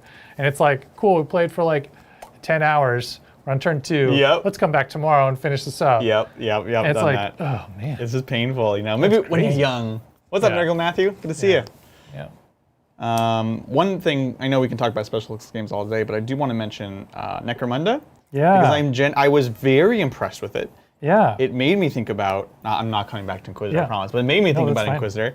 And I was really impressed and definitely looking forward to doing more. I think I can say with a good amount of certitude that we will be doing more of it over on Tabletop Titans, and I think there's a lot of interesting hobby stuff we could do even here. With boards and terrain, and I agree. So, very impressed by the new one. This brown's a little dark. We'll see. So I'm coming back to the airbrush. You've been chit-chatting. Yeah. So I went ahead and I finished up all my medium gray there, and I even did a bit of white-ish. I mixed the Administratum gray with some what is this? Pure white, dead white from Vallejo Game Color, and went ahead and I did. You can see the cowl there. And now I'm just taking some Dryad bark in air and just applying a bit of an ombre here. I'm gonna be pretty light because. What is an ombre? An ombre is a made-up word that people like to use on Pinterest. That just means a gradient. A gradient. Yeah. Okay. I've heard it used in reference to hair. Yes. They just mean a gradient. It's like a modern word that literally doesn't. It sounds French, but it's like not. So yeah, it's a gradient. We're gonna gradient from here, giving it a bit of brown, and then we're gonna wash it in the Skeleton Hoard, which I love. This is my favorite contrast paint. I don't use a lot of contrast paint, but this one I use pretty religiously for like warm khakis and warm bones. Yeah. And you know, chestnuts by the fire and all that. So just hitting a bit of dark brown here. Nice. Yeah. And so, you know, it's interesting to see your process. This is one of my favorite things about hobbying with you, Adrian, is, well, other people in general, I'm like, oh my gosh, like you just did this thing that I never would have thought to do. Right. So like I generally think of my workflow when I'm painting a model is like, oh, I do the airbrushing first. Right. And then I brush paint second. And you're like not afraid to airbrush a little bit, brush paint a little bit, and then go back to airbrushing. 100%. That's I'm sort of like my mind is blown right now. Thank you. Yeah, have no fear. And the truth is, like, I have a color I know I like that I know applies really easily. It's this font. I actually enjoy painting this color. Like, just applying it is a joy. And so, but it does not go into an airbrush well at all. It doesn't. And that's a good point. So it's I can kind of thing's a little sticky. Anyways, look, no hands. Yeah. Anyways. Wow. So I know I can kind of apply it and then do some of this on top. And because it's like a dark brown, I try not to get any overspray at this stage. Right. But if I do, it's not the end of the world. You can just touch it up. Just touch up. Yeah. Yeah, I feel like that's something that I'm very scared of as I'm still pretty new in my airbrushing journey. Sure. I feel like every bit of airbrush that I apply has to be like perfect, and I can't go outside the lines, and if I do, then I need to mask and blah blah blah, and just like watching you like airbrush a little bit and then touch it up and clean it up, and Zach too, he does that really well. Yeah. Is very empowering, I guess, to see that. Yeah, everyone's got different styles, and I think Zach and I are both. I'm not gonna say we're not perfectionists, but we just kind of keep it moving, moving, right? Which is a very different kind of technique to your like very meticulousness. So it's always interesting to see like what different people bring to the table. So, Night Broken Chef, take it easy. So why don't I'll just check in with where I'm at. Sure, yeah. Let's see what's I don't going on. have it. Can I just give you this model? Yeah. And you can zoom in. We'll zoom in on it. Yes, this is looking sexy. So I like we said, the first step was airbrushing the cloth, and I've gone through and done all the blocking of the dark gray armor plates and some bits on the gun as well. Lovely. I'm gonna go back and touch up the gun. I want some parts of the gun to be black, so I got some of the airbrush light gray on the gun. I'm gonna touch those up. Oh yeah. Right. And then exactly. And then it'll be on to some gems. So I've got the optics to do, the orange bits on the. I've got an orange accent panel I'm going to do, and then the hooves, and then that'll be, and then edge highlighting will be the last step. Sounds great. So that's kind of where I'm at. I'm loving it. This is the bulk of the time on this model is painting the dark gray armor plates over the light gray cloth. Blocking those out. Yeah. Yeah, but it pays off. It looks really clean, really smooth. It's a labor of love. Try dark. It feels very dark. Labor of love. All right, shall we look at some fan stuff? Oh yes, let's do this thing. Let's see what y'all have for us. This was a crazy week for fan stuff. Yeah. That's great. This is a segment we like to call, okay, we didn't actually ask him, but we think John would like this. So this is a Helbrecht model. Oh! That's amazing. And we're going to go through these a couple times. Yeah, Mr. Earthshade there. That's a salamander, right? Yeah, that's Agrax Agatone. Agrax? Yes. It is Agatone, but we call it Earthshade. Yeah. What the this heck? is an insane monolith conversion. Oh my god. Look at that. It looks like a Dreadclaw monolith. I know, and it's like coming forward. Is it like leaning into the fact that the monolith is amazing in melee? It's just like, I'm going to come and grab you. Oh my gosh. Is this a Gobbo? This is the brand new Christmas Gobbo. We'll come back to it. Yeah. This is the X's Death Company. Look at those dreadnoughts. Oh my god. Oh wow. I also like the attention on the bases too. Yeah. This brass is a model scorpion? I really want. That's a brass scorpion. That's a brass right? scorpion of corn. Yeah. Gorgeous model. That's a Forge World model. The big smooth armor plates. I love that. So sexy. This is the AOS terrain piece for the Gits. This right? one's like completely custom. It's converted. It's clearly that, but it looks completely custom made, which is amazing. Yeah. Is this Dark Eldar terrain? This is Eldar terrain. I don't think it's Dark Eldar. No? It's all 3D printed. It looks a little pointy. Oh, could be. This is Grimaldus, the new Black Templar Grimaldus model. Yes. I am excited about Grimaldus, the model. I'm less excited about Grimaldus, the unit. Right. Yeah. Oh my god. I don't know who this is, but it's so cute. That's stunning. And that's a Kingdom Death model, I think. The fur looks amazing in the shading. This is Orczak over here. This is an awesome color Tauzac scheme. stuff. Yeah. Yeah. Here we have some Aeronautica Space Marines, some Xiphons. What? And look at those bases. Oh my god. Those bases were a controversial topic of conversation earlier. Yeah, Zach is, Zach. Zach has hot takes about Aeronautica bases. This is nuts. You guys are so good. Oh my gosh. This is Soups. What up, Soups? This is, as always, a good Impulsor, Yeah, if you guys want to get your names shouted out, put it on the image, because when things get pulled, it's the only way to make it done with any feasible amount of time. We'd be able to get only half the amount of people if we got the names as well. Yeah. So put it in the image. Please put your name so we in the can image, shout you out. and then we'll shout you out. Otherwise, it's kind of like remembering who's working on what. Right. I think actually the Helbrecht, I don't know. Willow's in chat. Was this yours, Willow? You were working on one? I don't know. It looks awesome, whoever it is. And I love the lava on that Agatone base. Yeah, right? Yeah. It's a really nice, it's nicely a great done. contrast, yeah. Yeah. Man, yeah, all the bases on these models are amazing. You can sort of see the like, it almost like there's OSL from the base Right? on that one. It's It's like really nice. the ooze they're walking through is glowing. Bic lighter for scale. Okay, yeah, so it was Willow's Helbrecht. Looking Yeah. amazing. Love it. Very nice. Gosh, you guys are so talented. Yeah, this is great. Yeah, I've seen you have one of those the Gits terrain pieces. Yeah. Right? Yeah, and I was surprised when I saw it. I was like, wait a sec, I know what this is. I love it, yeah, because it's clearly the piece of terrain, Right. but it's also clearly custom built, conversion, right? yeah. So it's always, that's what you want personally when you're doing a conversion. Yeah. Like you want it to be clear what it is, but you want your efforts to be like Absolutely. recognized. You know what I'm Yeah, saying? totally. And this is just absolutely I love the shading and the fur. breathtaking. Yeah, What? the basing is great. Right? I'm a big This fan is of this. a great color scheme. The colors go together really well on these guys, and the edge highlighting is amazing. Right? Oh man, This reminds me of the Ashen Lancers paint scheme. I don't know if what it is. are Ashen Lancers? They're black, yellow, and white chapter. Yeah. And this one, oh my gosh. Yeah, these are Deadly Print Studios, I think. They're 3D printed upgrades for to the get smoke some. and the weapon effects. That looks awesome. All right, that is it. Amazing. Thank you everyone for your contributions this week. Really, really incredibly Yeah. talented community we have. So if you want in on this segment we do every week, How do we do that? go to the Titans Discord. The link is in the description of the video. Mm-hmm. And there's a set of hobby channels, post pictures either in the work in progress channel or in the finished products channel. Yeah. And there's a terrain channel if that's what you're working on.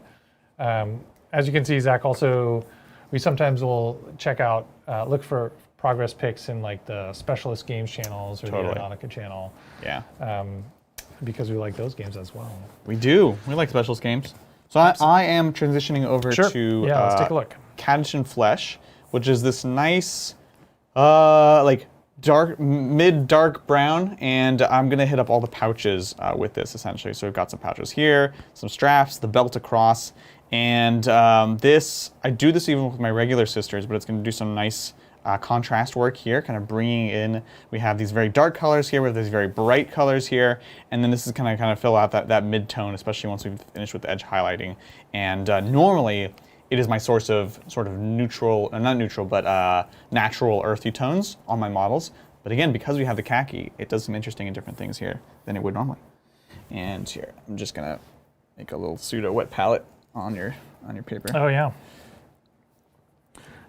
It makes a bad wet palette. It doesn't do a very good job. It doesnn't keep, that's for sure. Yeah, it's very temporary. Yeah, but so is life. So Kind of like life. Yeah. Yeah. It's very meta. Very of meta. you, Adrian. you can't say that. Mark Zuckerberg's gonna. He's got it after you. patented. Yep. Oh no. Is that why he did it? So that way, like every time somebody says that's meta, it's like an advertisement for his company. I'd like to.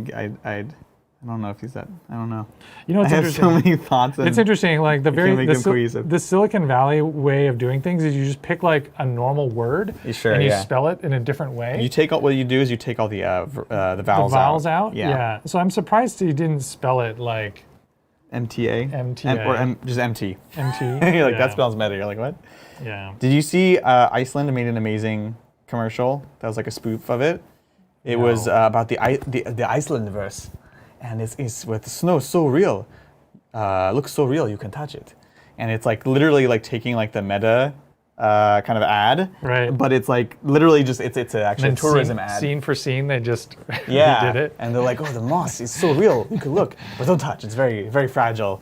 And look at these birds. They're so pretty, but very stupid. Your Iceland accent is interesting. I've never been to thank you. Iceland. And I don't know what Icelandic sounds like. Well, I hopefully you never go, because then you'll find out that this is not what they sound like at all. Oh. But Well, I understand it's actually kind of nice there. So it's really nice. I actually I'm looking forward to going at some point, because Mel does a lot of work in kind of the Norway area and in Bergen, and so it's a part of the world I've always wanted to visit. yeah, and she's been there a lot, presumably. She has been to Bergen, yeah. Oh, okay. So Thank you, Abyssus Hobby and Gaming. heyo. Adrian, where are those Nomads picks? Also, what would it take to convince you to do Infinity? Do we need to send armies like was done for Legion? Oh no. I definitely owe everyone Infinity What is picks. Nomads? Nomads is one of the factions from Infinity. Oh. It's a faction that I have. And you own them. I do, yeah. Got I've it. played some Okay. Infinity because they're just two beautiful The models to are not play. amazing. Yeah. Like if you like anime, you'll like Infinity, right? Yep. We should talk to John. I will post them. I actually dug them out the other day, but I haven't posted them. As far as playing it, look, nothing's out of the question for sure. Yeah. We've got a vote coming up for specialist games. Should we put Infinity in there? Should we put Infinity in Ooh, there? we That's should. That's what I'm. I would love an what I'm excuse. wondering. Also because those, honestly, my Nomads are so old. My Nomads are so old that they're kind of pre-airbrush for me. They're actually interesting. hand done. With a couple of them, I was just starting to get going on airbrush, so they're very clumsy. So I would love an excuse to redo them. Yeah. So, wow, there's really not much brown here. I guess that's it. Thank you, Nathan Moore. Thanks to your guys' advice, I found some gaming communities. I found out cool. this week I'll be in a tournament on Saturday. And Yes. thanks to Titans, I might be able to finish the 1K points I have left in time. Yeah, speed painting. Speed painting. Yeah, and Zach is... I guess you're welcome. I'm curious what advice we gave you. But tournaments are a great deadline to have for getting an army painted up.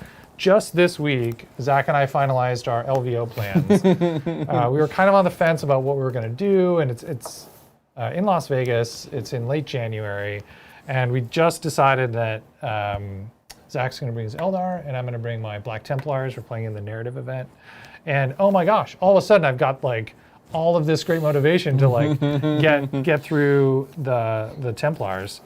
It's perfect for it's that, perfect right? for that. Yeah, that's like, to me, I enjoy going to tournaments every once in a while, but like signing up for a tournament, like the main value in it for me is almost like, I mean, you meet new people and you get in some fun games. No, but that's like, good, don't worry. But like the main value in it to me is like having a deadline to, having an event that you can look forward to. It really is. My dad So is good. notoriously bad at getting things painted.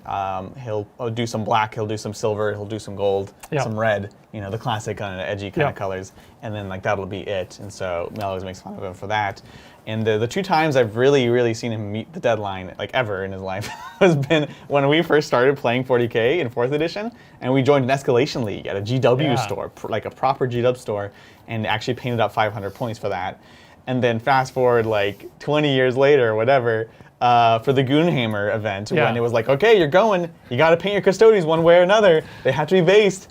And he got them done purely because of that. Literally, I don't know how many projects we finished in between that, right? So it's such a good motivator. It's so great. I'm really quick going to do a skeleton horde wash. Sure. It's time, and this is another step that you need to give a bit of time to sit and to settle afterwards. Got it. We're just going to go ahead and do that while you dive into Super Chats. Yeah, while you're doing that, I thank you, Zach, for the reminder. I missed one from Kaldorf. Cool. Thank you, Kaldorf. What's up? Hey, Titans. How do you like the models and the terrain in the new Kill Team box? Hope you guys paint up the new Warcry models, too. Thanks for all you do. You're welcome, Kaldorf. That's awesome. Yeah, I love them.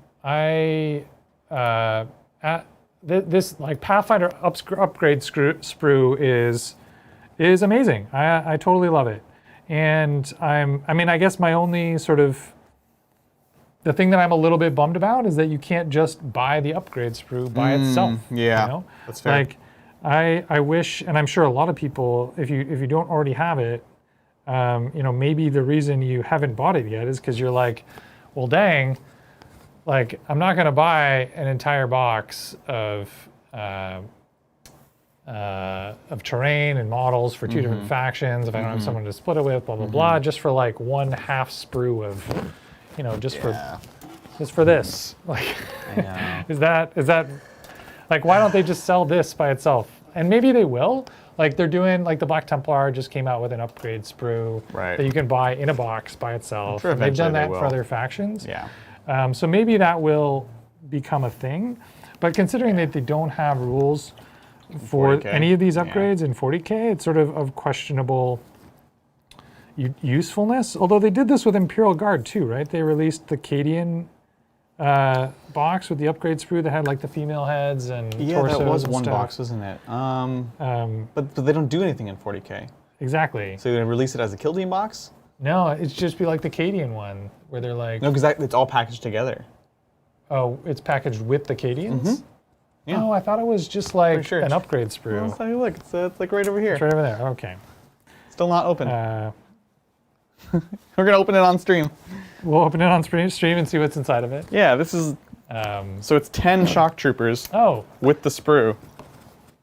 it's got. Thanks, James, for sending this to Got us. it. It's We got. clearly Okay, used so it. it's a new Cadian box that has the base models plus the upgrades. Correct. That's exactly what it is. Okay. Well, for some reason I thought that was just the upgrade sprue. No, I think this was the right call here. But Right. but I think what I also think could happen. I'm just curious. This is the old, like Oh no, is this the new one? No, that's. All those are super old. No, this is the new That's one. the new one. All Yeah, of those yeah, are yeah. the old ones. Yeah. I saw the like plasma pistols, Right. and the pointy arm looks very like the same. You can tell the old sprues because they're funny. so Dark. like, not dense. Yeah. Like look how densely packaged Yeah, so luxurious. these are, and then like look at this, and you're like, whoa, there's like 4 times as much content Yeah. per square inch on these new sprues These as are the cool. old ones. Okay. Um, Yeah, so maybe that's what they'll do then. Maybe they'll just throw this upgrade sprue in with the a box. Pathfinder box at some I point. could see that, yeah. I'll also be curious because if you haven't played or looked into Kill Team yet, basically when the game first came out, this edition of the game came out, Yeah. every army basically has the equivalent of the index, Yeah. right? You have like the basic rules for your basic units, but you don't have all the special stuff. So Right. when the first Kill Team box came out with the orcs and with the Kriegers, that also came out with like, oh, by the way, here's these other special rules for like your comm buddies and things like that. Right. Now we have the same thing for Sisters and T'au. I would be so shocked if at some point they don't release a lot of this stuff independently. So I Sure. could also see them doing that. But I don't know. Check on like eBay and stuff like that maybe, because This I'm is sure there's a not- lot of people that just want part of it. You know? This is not. I'm not able to clean my brush by dipping. That's good. That's a good technique. I like it. I like it. It's that time of night, folks. All right. Cool. Zach also said I missed another super chat from Steven. So let From me just, Steven. Okay. Scroll up. Bum, bum. Steven. Oh, we did read Steven's. Hey, Yeah, we evening, did. fellas. Yeah, Can't wait Zach. to see what you all do tonight. I bet Zach wasn't even watching the whole stream. Thank you, Steven. Wow. And thanks, Zach, for the reminder. And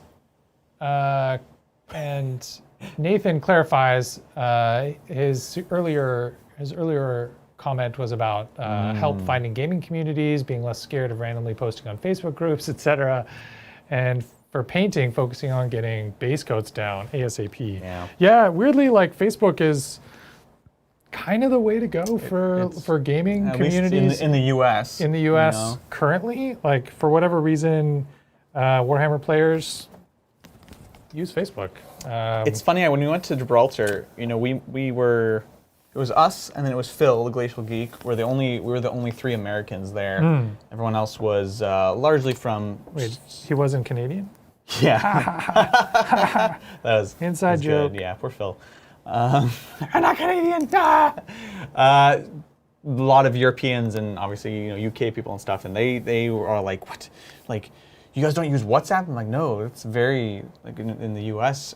We don't really use it. Matt used it when traveling in different countries in Africa, and then over in Europe they use it, but in the US we don't. So there may be more of a community on WhatsApp in Europe for 40K. I'm curious because these guys were like, yeah, we mostly use WhatsApp. And I was like, I guess I'll make an account so I can talk to you. But Facebook, Meta works just fine for me. Meta. That's funny. I basically don't have I have a Facebook account. I basically don't post a lot on it. Right. But like Messenger I use all the time because That's true. because reasons. Yeah. All right, thanks Digital Designer. Evening Titans, I'm getting my Chalnath box in soon, and it'll be my first terrain set. However, I know it's not enough for a 40K board. Sure. What's a good expansion from there to get a full board? Okay. What are your thoughts? I have thoughts, Adrian. Well, what are your thoughts? other than Getting Titans Terrain. Titans terrains. Sorry, I couldn't resist. Kickstarter's still going. Check it out. Ways to supplement that. Also, other than another box of Chalnath, Right, because I think there is something also to be said about symmetry. Zach and I have been doing a lot of cleaning around the studio and finding a lot of random pieces of terrain. We talked about this kind of the game store problem, as we say, where it's like you got like one bastion in this corner, and then like some trees with snow here, and then like a pyramid thing on the side. It's like not symmetrical, doesn't quite match. So when you can, you want to try to build up enough that you could make it semi-symmetric, and it's not purely about like being very rigid about making sure the board is even.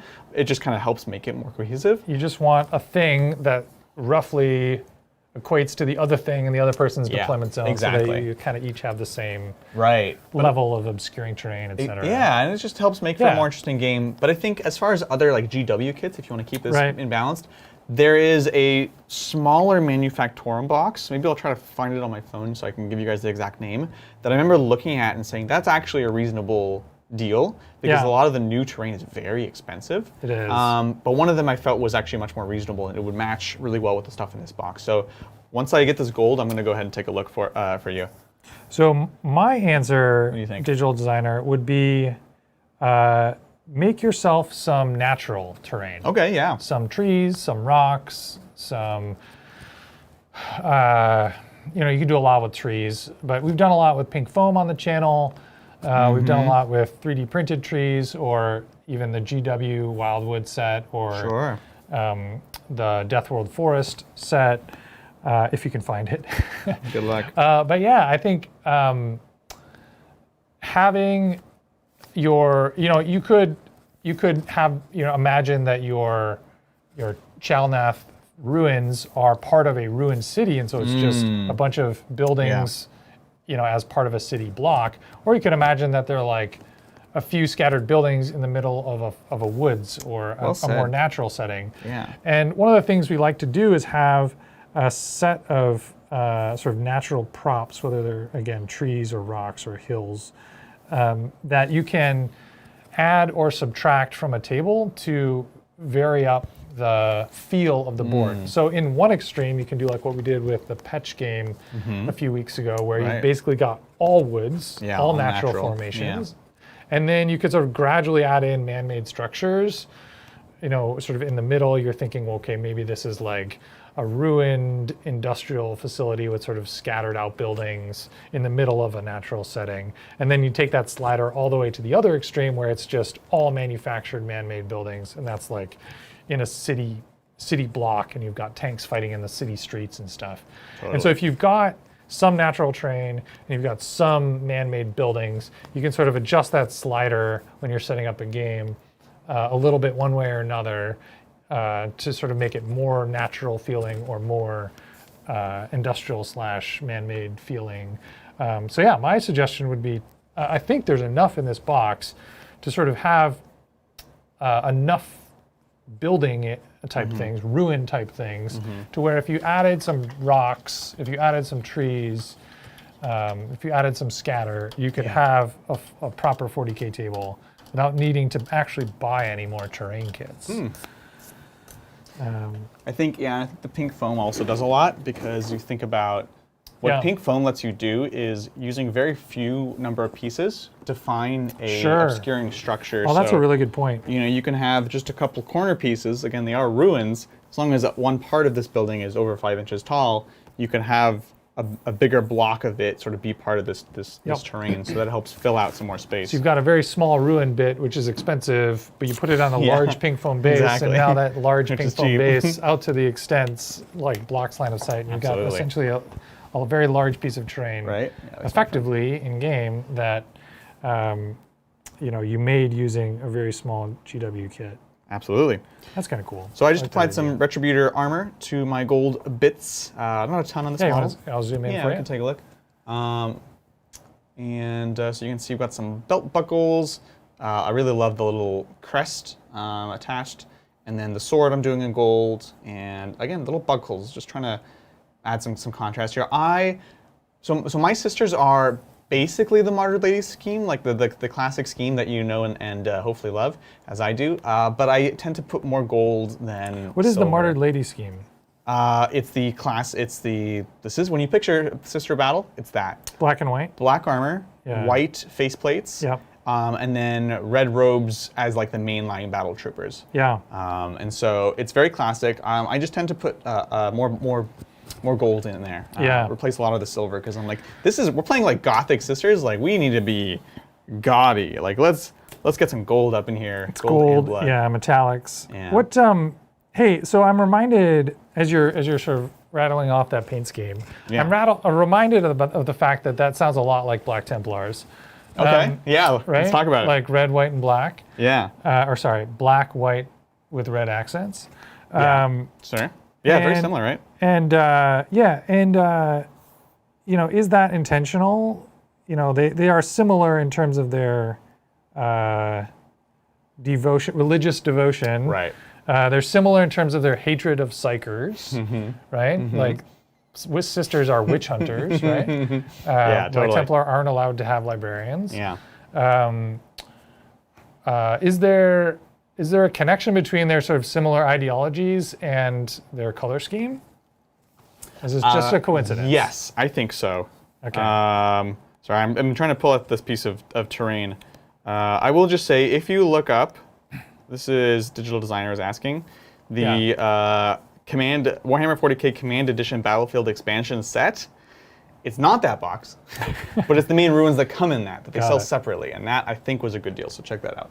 Anyways, yeah, I think there's a similarity. For one, I think the black and the white, very Gothic. Both of these were kind of taking from specific time periods historically, actually, right? So the Templars they were an actual literal force that was a very powerful force for many years and has a fascinating and wild history. Encourage you to actually check that out. Wait, in the 40k lore or No, in real life. medieval Templars were real. history? Yeah. Yeah. And very interesting, and you'll find a lot of true things, a lot of not true things about them. I think Dan Brown did some writing about them. He's the guy that did Da Vinci Code. So anyways, got them. I'm super the sisters, interested now. obviously black and white with nuns and all that stuff. So I think Right. like almost like the historical grounding of them is kind of the cohesive thing. And then what works well with black and white, Got red, keep it serious, keep it kind of intense. So I don't know. Yeah. Black and white and red all over. That's my theory, but yeah, I have other theories too, but that's my main one. Adrian has theories, people. Look, even the good guys in 40k are not good guys, right? That's They're right. bad guys, and Yeah. like these are literally bad guy colors, like black, white, and red. Are you Yeah. kidding me? This is the stormtroopers. This is other people in history that have not been nice people. Yeah. And I think that's They're bad guy colors, pretty yeah. deliberate. Yeah, like this isn't your mama's good boys, you know? Your grandmother's good Grandmother's boys. good boys? Yeah, that's right. It's not or maybe bad. it is. I don't know. People did back then, anyways. Depends who your grandmother was. Yeah, right. No, I mean the Crusades actually happened. Yeah. Brett's like, what? I guess, yeah, I'm familiar with the fact that Games Workshop cherry-picked their, like each chapter of Space Marines is like, oh, these are these are meant to be the Romans, and these are meant to Yeah. be the Egyptians, and these are meant to be the, And then the ones they walk Middle back. Eastern Knights. Yeah, they're like, no, these aren't the Mongolians. We're not saying that. You're like, Games Workshop, pretty sure you're These saying are meant that. to be the Mongolians. Yeah. These are meant to be You the can't do that, Games superhuman Workshop. shark people. Yeah, exactly. It's so funny. But yeah, there are these very definite tropes, right? Right. Yeah. I mean, it's all good. There's only so many places you can pull your sci-fi. Well, it's funny, stereotypes from. my training is in the arts first and foremost, and when I was a student, Blizzard did this challenge. I think they still do it every year. Where it'd be a student art competition, Yeah. and you could make art or models for like World of Warcraft. Oh, interesting. And I remember I submitted one year, and I was like, I'm gonna do something so original. Like I can think of something original that they haven't done before. Yeah. And I couldn't. I was just like, they have copied and done permutations on all different cultures, and this twist off of this thing and this thing. Blizzard has, you're saying? Blizzard, and I was yeah. like, the closest thing I could find was like not even that original, to be honest. It was more like a kind of take on like the Ogre Kingdoms in Sigmar, which is a very unique kind of take, right? Because they have a lot of, they're pulling a lot from like Asia and Eastern Europe and the Mongolians there. Right. And so I was like, fine, I'm gonna do like Russian architecture, but with like ogre kind of destruction tusks and things like that. And even that was like kind of things that they had already done. All this to say, like, it's really hard to think of like a unique thing. It is. Especially from these big IPs that have like sucked so much and done a good job of it. You know, I'm not throwing shade at anyone here. Everything's derivative off of a bunch of other awesome stuff. So yeah, exactly. Yeah, I mean, we talk about it when new stuff comes out. We're like, oh, this is like, you know, Dune is like, you know, drew a lot from Star Wars and blah, blah, blah. And it's like, yeah, of course it did. Of course it did. And that's kind of fine. My favorite is when some people that, friends of mine even, when like a model will come out and they, what was it? The Orc, the Mega Armor boss. What? With his axe like this. Okay. Because this is like how you hold an axe, like a two-handed axe. Sure. And they're like, wait a minute, that's the same skeleton as the Iron Father with a two-handed axe and the forge bolter up top. They just use the same skeleton. I was like, that's, first of all, that's not how 3D modeling works. Yeah. Second of all, how many different ways do you want someone to hold an axe? Exactly. Oh my gosh. Well, that's everyone already hold their sword like that. I'm like, what do you want them to do? Like hold it like this? Like that actually probably is a really hard job. Can you imagine? You're like, all right, we're coming out with a new Helbrecht model.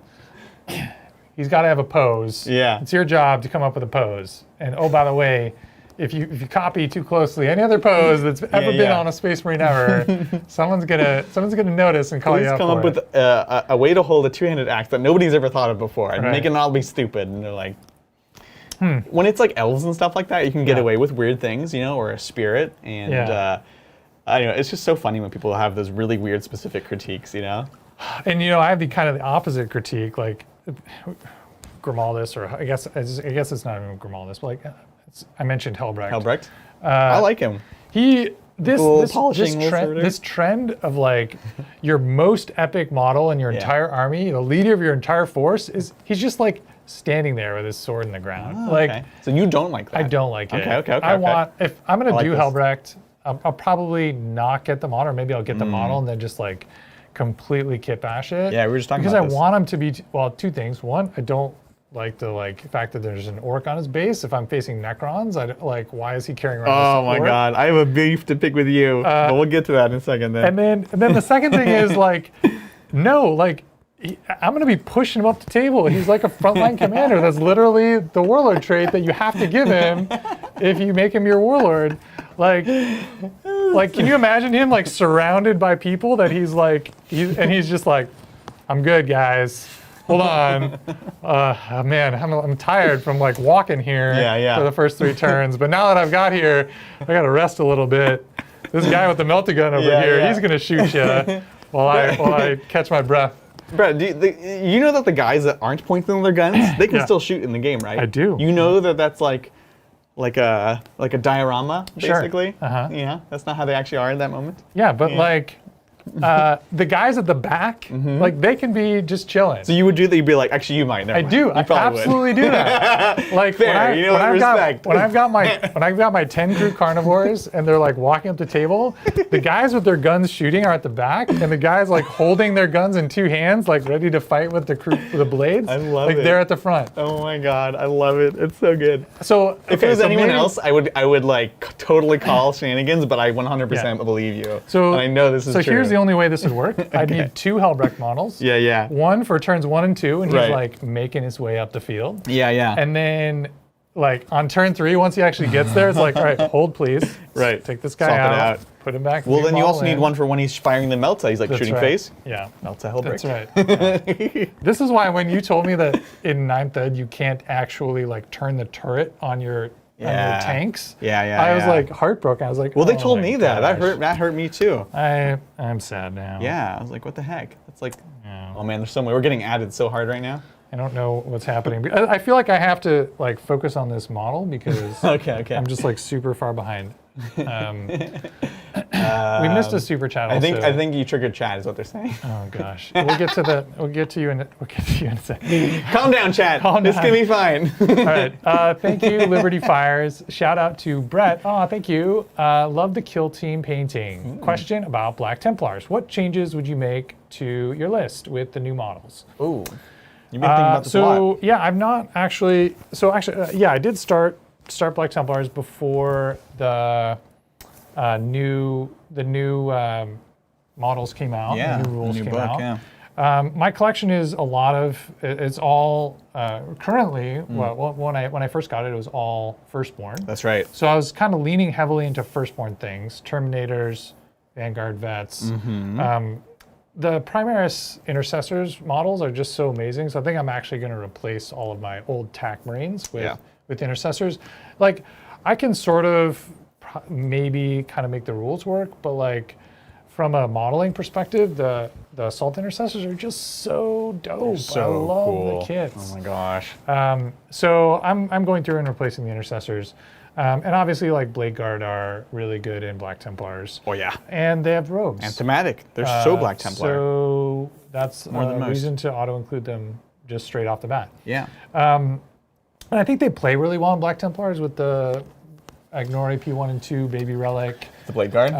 Yeah, that's like a super good relic for them. I think Better than that's the brother, or not the Blade. Well, Sword Brethren. yeah. Yeah, Because there was talk, right? Where like, well, like, you know, you were thinking about expanding your collection. Brian was talking about his, and it's like, well, but the Sword Brethren are going to come out, so that'll be interesting. And then it's like, well, Blade Guard kind of feel like they let you be more Black Templary in a weird way. Yeah, I see a lot of people saying that they are going to buy the new Sword Brethren box because the models look amazing. Okay, I think I know where you're going with this. And then just run them as Blade Guard. Because the rules for Blade Guard are better than the rules for Sword Brethren. Honestly, I like it. I'm kind of into it. Yeah, I'm super I think into that's it. fine. You have to get them some shields. You have to get them some And swords. shields. You'll have to do some converting. And so this isn't like a thing that you can just do without kind of really, like it requires an investment, right? Like you're going to invest a bunch of time, a bunch of energy. You're going to have to buy or 3D print some shields and some, you know, there's going to be like, you know, maybe you're even, if you don't have a 3D printer, maybe you're even buying a Shapeways thing? No, maybe you're even buying a Blade Guard box along with your Sword Brethren madness. box, and you're like mashing them up, right? Here, I'm going to zoom in on you. Okay. Yeah, we're doing good stuff. Been lax on. We've just been hot taking like there's no tomorrow. Our conversation has been so riveting that I decided to start on these rivets. The rivets. And so the rivets are one of the things I do keep in silver because, again, this is a very warm tone here. Yeah. And I don't want to put the gold on top of that. It's just, it doesn't read well. But the silver, it's great. Chef's kiss, you know? And there's not much silver. A little here, a little here. And it's funny, these little auto guns, actually, they don't, normally they have, I'm not a gun guy, I don't know guns, but normally they have like a little thing at the back here that would be silver, but this whole kind of casing goes all the way back. So it's kind of easier to paint, to be honest. Yeah. I am realizing that this band should be brown, and I missed that. So we'll probably come back to that. And the silver is basically, I'm approaching the finish on this. We're going to have normal wash on the silver, an Agrax wash on the gold, and some edge highlights. And I'm approaching. Nice. Yeah. Approaching a state of doneness. State of doneness. This model has taken more and less time than I expected. But that's Sisters, right? How, in what ways? In some ways, it's taken more time. In some ways, it's taken more time. Yeah, at the start of the stream, you know, I was like half debating if I should just try to crank out a bunch of these because I just genuinely get through all three of them. I have 10 of these to do, you know? 7.5 points of models, not much. And so I was like, if I can get all 3 of them, then that'd be cool. But then I also want to take my time with it. So it's taken more and less than I thought. I see. To answer your question. All right, let's see. All right. Was it brown? Cool. So why don't I'll just check in really briefly. How you doing? Do you want to take this bad boy? I would love to take this bad boy. Thank you. We'll do a zoom. Let's check them out. Yeah. So I've blacked in the gun where I did the overspray from the cloth color, and I've added my orange accents, and I've also started in on the gear stabilizer gear on the muzzle. Yeah. So I did that highlight, and I'm going to do lenses next. So I'm switching over. I'm going to do purple is my lens color. Nice. So I'm going to do the optics in purple. And then I've just got to do the hooves. So I do the hooves, they're like a bone color. And then I do like an Agrax sepia wash over the bone color just so that they're a little bit dirty.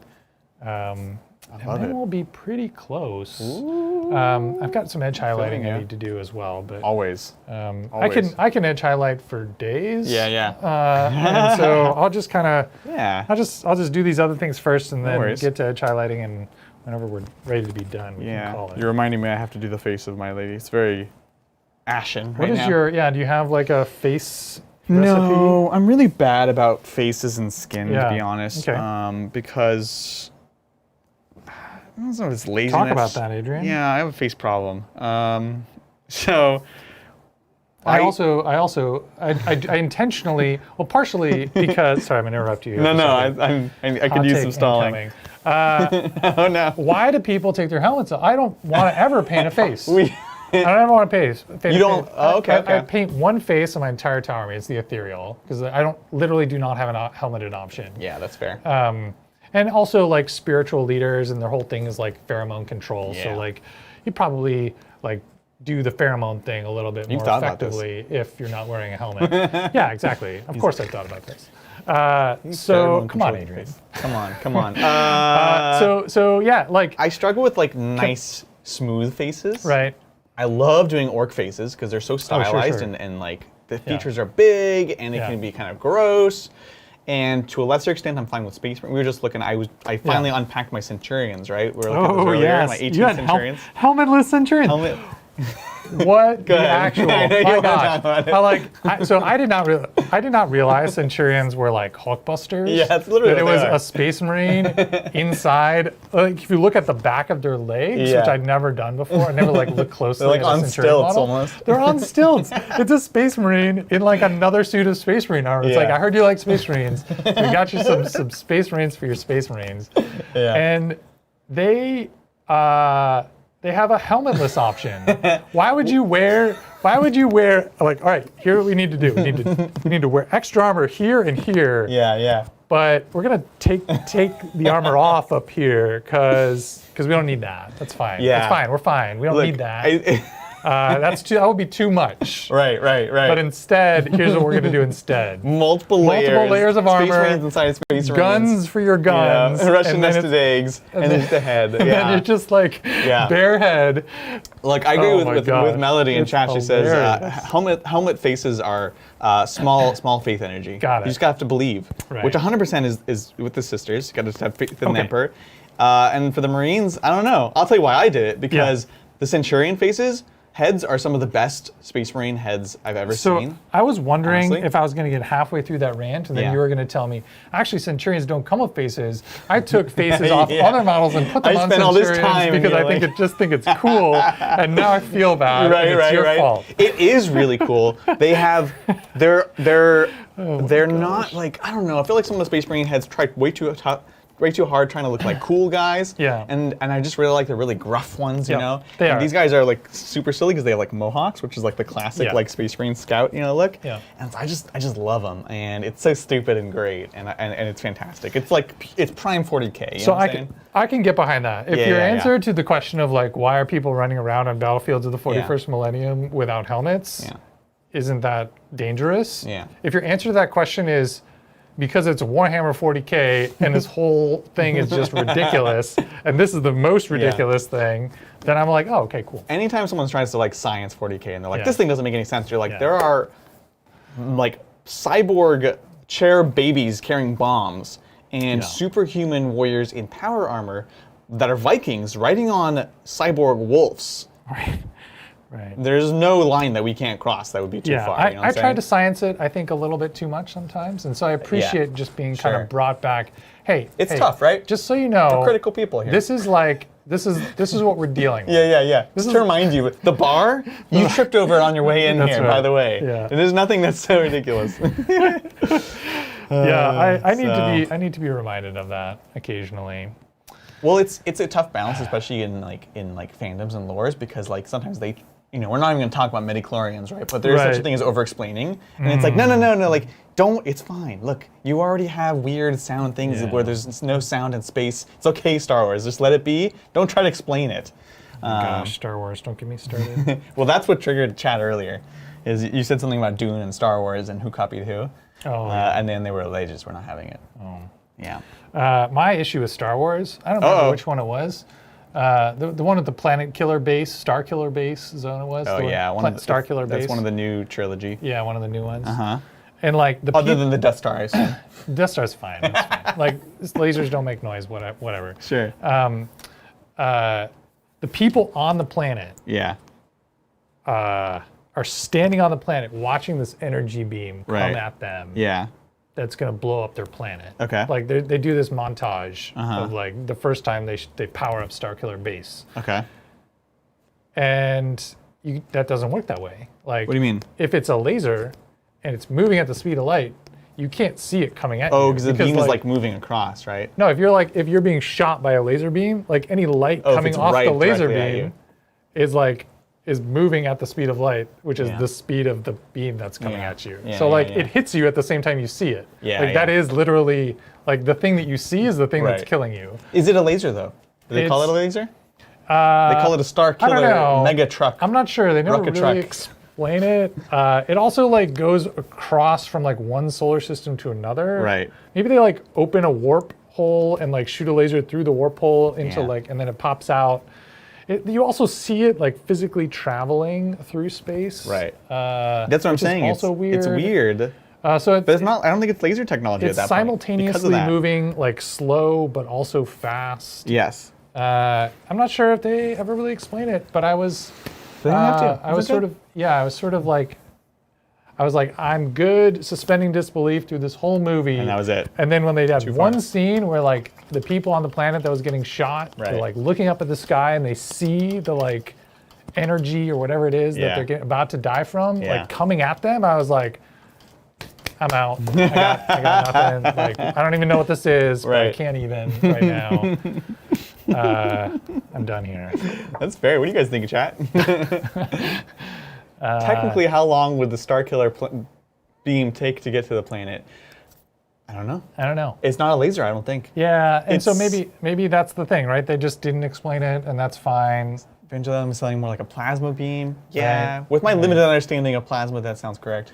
I agree. It feels like it's Yeah. more of a projectile in the way they sort of depicted it. Because it's moving. right. If I remember Like, the scene, it's like. it's like physically moving. But it and is then moving like hundreds of miles an hour, which is slow in space. But yeah, I don't know. I also don't know. I don't know. I Luke think says just ignore. It's 2-year-old physics, which maybe gives them more credit than they even deserve. But again, that's my point. Just Don't worry about if it's gonna be nonsensical, it's nonsensical, right? don't worry about it. Which is why, again, I promise we'll stop talking about this in a second, but I'm not done yet. The whole like, there's no sound in space. That's Yeah. fine. I was fine with it. Fine with it. Totally Yeah. fine. Until Boba Fett's sound minds, his minds, they like explode, and then sound, which from a sound They're perspective, sonic- they're amazing. sonic minds, But you're like, yeah. oh my god, we were just like pretending that it was fine, and then you acknowledged that there's sound in space in a weird way, and then we're gonna like change those rules. You know what I'm saying? Like Right. now Let's be I see it consistent. again. Let's be consistent. Let's just pretend to just ignore it, okay? So anyways, whatever. We're a bunch of nerds getting upset about It's nothing. a but- space opera for a reason. So I went and did the band You're right. again, and I. where are we at? I mean, it's nothing really to show, but you can see that now she's got her little flower headband, and I think. Oh yeah, we were talking about faces originally. Right, This all yeah. started. You asking me about what the face I'm gonna do. right, and they I'm went gonna. off on phases. I'm trying to Ugh. put more pink in my faces because I think I had this very adverse reaction to the way that paints were labeled for a long time. Like this is flesh tone, this is flesh tone, and like well that's like white people flesh tone, all this stuff. And so I ended up going with very very earthy tones. But I think I over time took it so far that my earthy tones were very similar to like my khaki and stuff like that.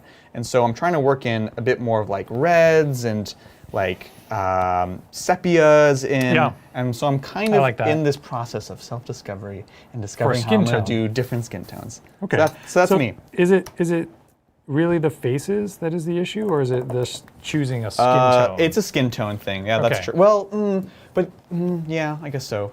I think. Speaking of Warcry, like I just busted out my my little crow boys, right? Yeah. And those ones I actually use more like a bone. If there's a lot of flesh, I'll like airbrush like the bone white, and so it's It's an off-white that I then tint using different washes. Yeah. I'll do like more or less like brown or like sepia and kind of tint it towards a different sort of human thing, but I don't think that works super well with a single face. Yeah. You know? It just looks unfinished. We talked about this I need a pink though. recently in as it regards Fire Slayers. So Fire Slayers, at least tentatively, is the army that I'm going to be working on for AOS. Yeah. I've not started it yet. Sure. But it's an army that can feel a little samey across the model line range. Sure, yeah. Because all the models are like 32 millimeter bases, crazy drugged up dwarfs with tattoos and hair and axes. Absolutely. It's like it's just like here's one with 2 axes, and here's one with 1 big axe, and here's one with like an extra big mohawk, and here's one with you know, weird tattoos, and this one's got a hammer instead of an axe. Right. And it's like it all, you know, they're different in terms of game, but like from a hobby perspective, it can be challenging to differentiate these things across, you know, 60 models or That something can be very like that. samey, yeah. So I think my plan there, and again, I've not started this army yet, Sure. but the plan is to just lean into lots and lots of different skin tones. So love it. have some, and not try to like they'll all have orangey and red hair. Yeah. So that'll be kind of the unifying theme is Totally. the orange hair, the red hair, and there'll be different hair tones. There'll be some that are more strawberry, some that are more blonde, some that are more red. But then, yeah, like not worry too much about the fact that like, did all these dwarves come from the same Right, region yeah. and blah, Don't blah, they blah. all and live just be like, underground? no, some will have brown skin, some will have Yeah. white skin, some will have black skin, some will Yeah. have just like hugely varying skin tones. Yeah. I'm a fan. And that way I just get around the samey feel. Yeah, I think it's a great way to get a lot of variation in there. Yeah, and open up a lot Yeah. of some different painting techniques. Right. And some different sort of, I don't know, color options and stuff. So I'm looking forward to that. I think that's a great solution to what can be a tough problem with those kinds of armies. You know? There we go. Cool. So I ended up mixing just a bit of this reddish yet pink with my khaki, and I'm pretty happy with it as a base coat. So you Okay, can let's see it. There you go.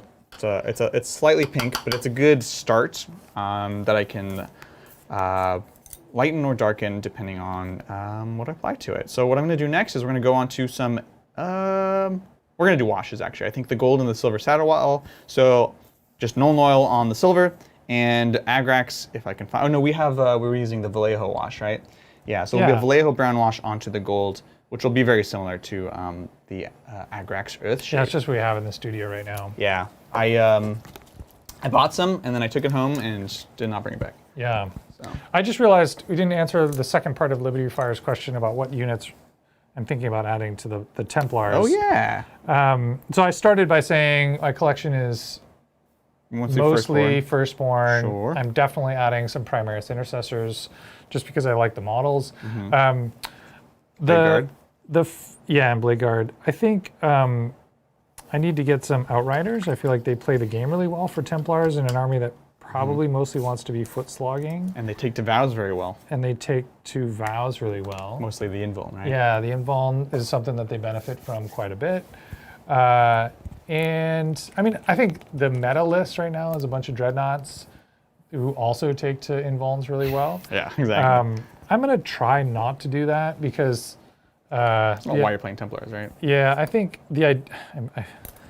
Sorry, let me tell you why you're playing your army, No, Brett, my bad. I was called out for this in the past, but like the idea of Dreadnought, to me, like Dreadnoughts are like, hey, we've got like 8 of these on this battle barge. Right. And it's a big deal when you wake one of them up to like go fight. Like that's a huge battle. Right. We really need to win this battle, so we're gonna waken up Right. one Dreadnought. It's the Custodes problem, right? Yeah, it's the Custodes problem, exactly. And so when like every game of 40K you play has 6 Dreadnoughts in it because that's what's good, it just feels a little weird to me. Every apothecary is a chief apothecary. Yeah. You know So what I'm saying? I feel like you can sort of get around that just by saying, like you can sort of justify that by saying like, oh yeah, he's not actually a chief apothecary, he's just like really good at his job. He's really good. He's just really good.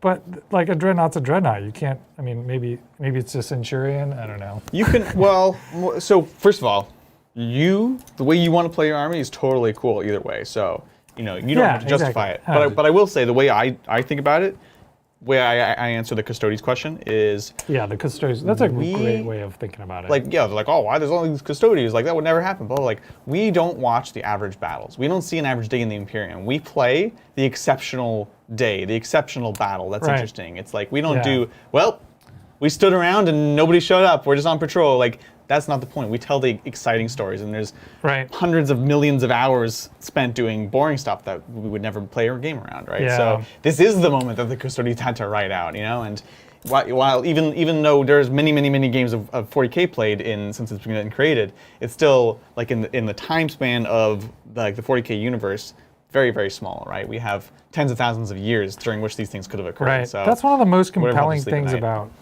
the 40K universe is that it's just so massive. You can imagine that anything's happening of course these things on any happen. unnamed planet all around the galaxy at any time. But you don't want to do dreadnoughts? I don't. I've got a dreadnought. I bought a dreadnought and put it together, and we played it. And I've been playing it, and I weirdly have not been super, I'm actually thinking I'm going to ditch it. Yeah. It's totally cool. I'm probably going to get, I like the idea of bikes a little bit more, the more I play with them, especially again, sort of the theme of sort of on foot knights, and then there's like cavalry. Yeah. This like the medieval knights thing again. So then I've got like cavalry, and these are like, I love that way of looking at it. The guys on the bikes are like the cavalry. Right. So I'll have a couple outriders, I'll have a couple attack bikes. And so I think that's probably where I'm going to get my heavy firepowers from attack bikes. That's super cool. Like as much as I like the idea of Terminators and a Land Raider, the Land Raider is really expensive. Yeah, it's really. And I want to play the Crusader, and it doesn't add much to the list. No. And the way we set up our tables, it doesn't move around the terrain very well. It's just like physically a large model. Totally. And it's not like a dreadnought that just needs to peek around a corner and get line of sight on something to shoot it. The Land Raider actually needs to drive up the field to disgorge its troops to do its job. To raid on the land. To raid the land, so it weirdly, I'm finding that it frustratingly doesn't play the game the way I want to play. I want to drive my Land Raider up and dump guys out of it. I wholeheartedly agree. And I can't really do that in a modern 9th edition game of Warhammer if I'm putting the correct amount of terrain on the table. Right, yeah. So that is something that I've struggled a little bit with. So I think I'm taking out the Land Raider. I'm potentially still keeping Terminators and just walking them up the field and that's again, if you're bringing shooty Terminators, they can contribute as they're walking up the field. Right. And they actually are okay in Black Templars. Especially if you're not taking the 5-up invuln, because they already have a 5-up invuln. Exactly. You don't need that. But you do want cover, so yeah. I don't know. I'm kind of on the fence about Sword Brethren. We talked about that a little bit. Yep.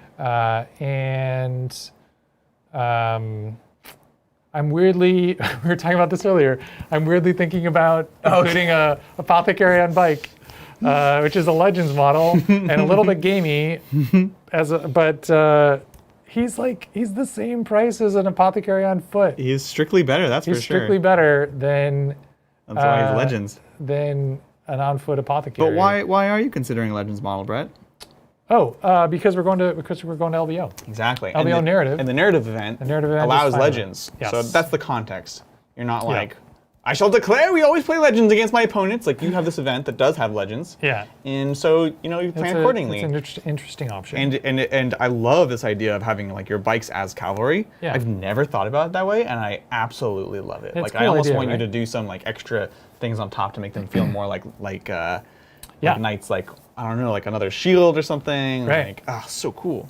I'm really into that. So that, and then I'm thinking of giving the Apothecary the Armor Indominus, because I always overextend with him. Yeah. And so he just gets he's also almost always the MVP, because in an army of really durable infantry, the Apothecary bringing back a Blade Guard that your opponent can spend their entire army shooting at a squad of Blade Guard and kill 3 of them.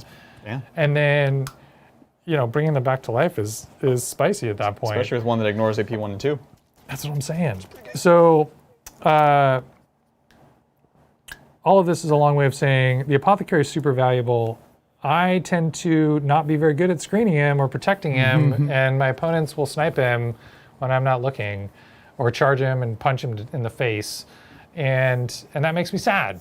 And so, like when I overextend and misplay him, having the ability to say, aha, 3-up invuln once per game is spicy. I like that. So I'm thinking about it. And like, what else are you going to give your apothecary in terms of a relic, right? Right. And who needs CP anyway? Who needs CP?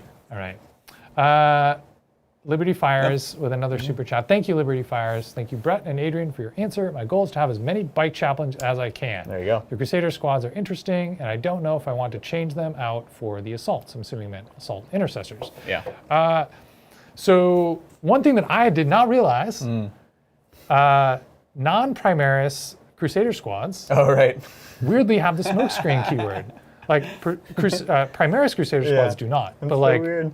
Firstborn Crusader squads, like you can pay a CP to make them -1 to hit. So funny.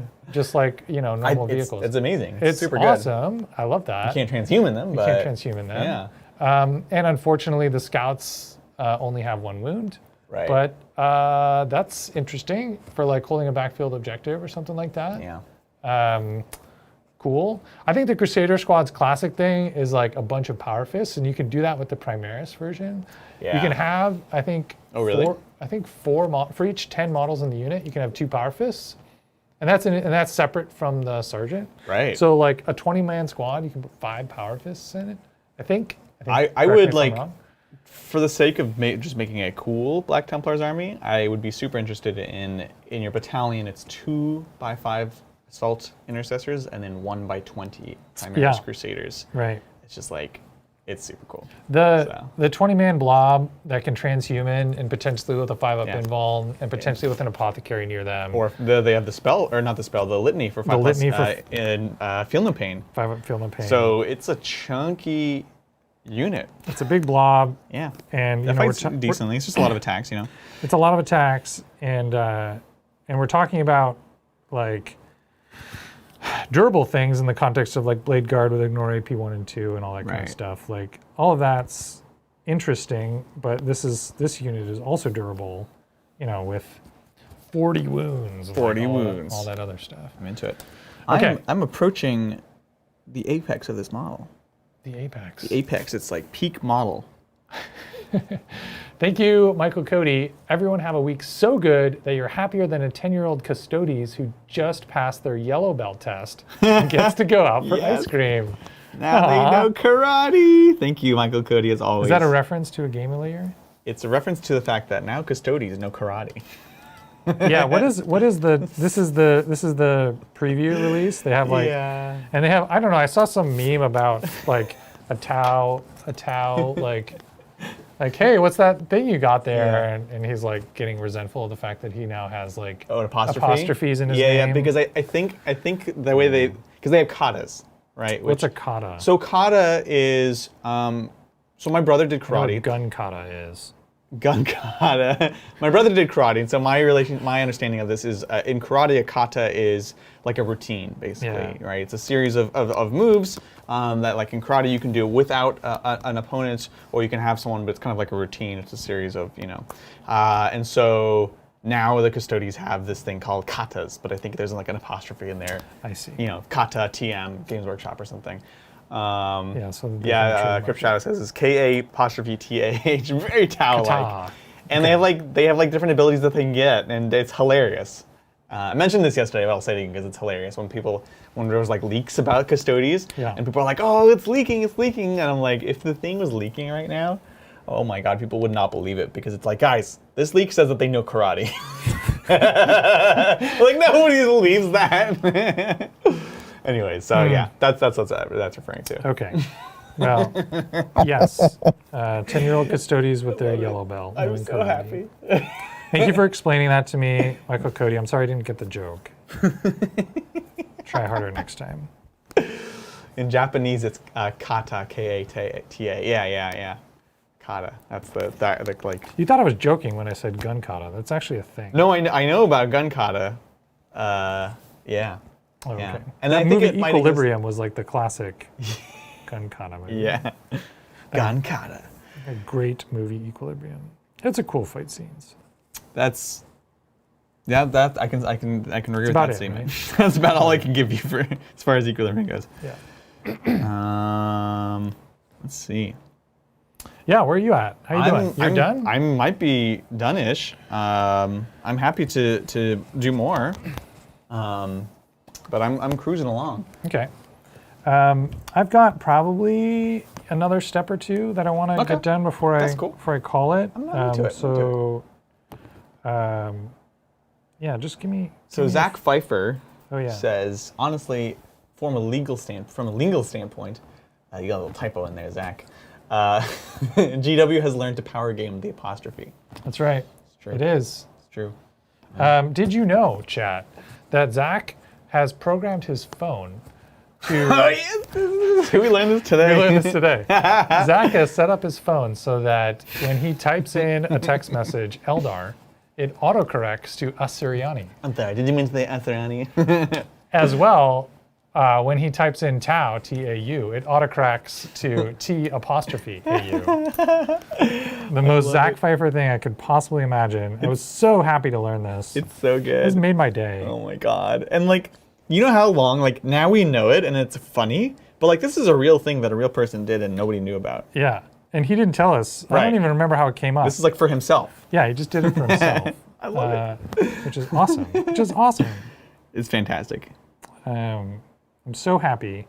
Whenever I find out like something like this, it just like I go to sleep at night and I'm like, I would never think to do that. But I'm Right. so happy that someone in the world did.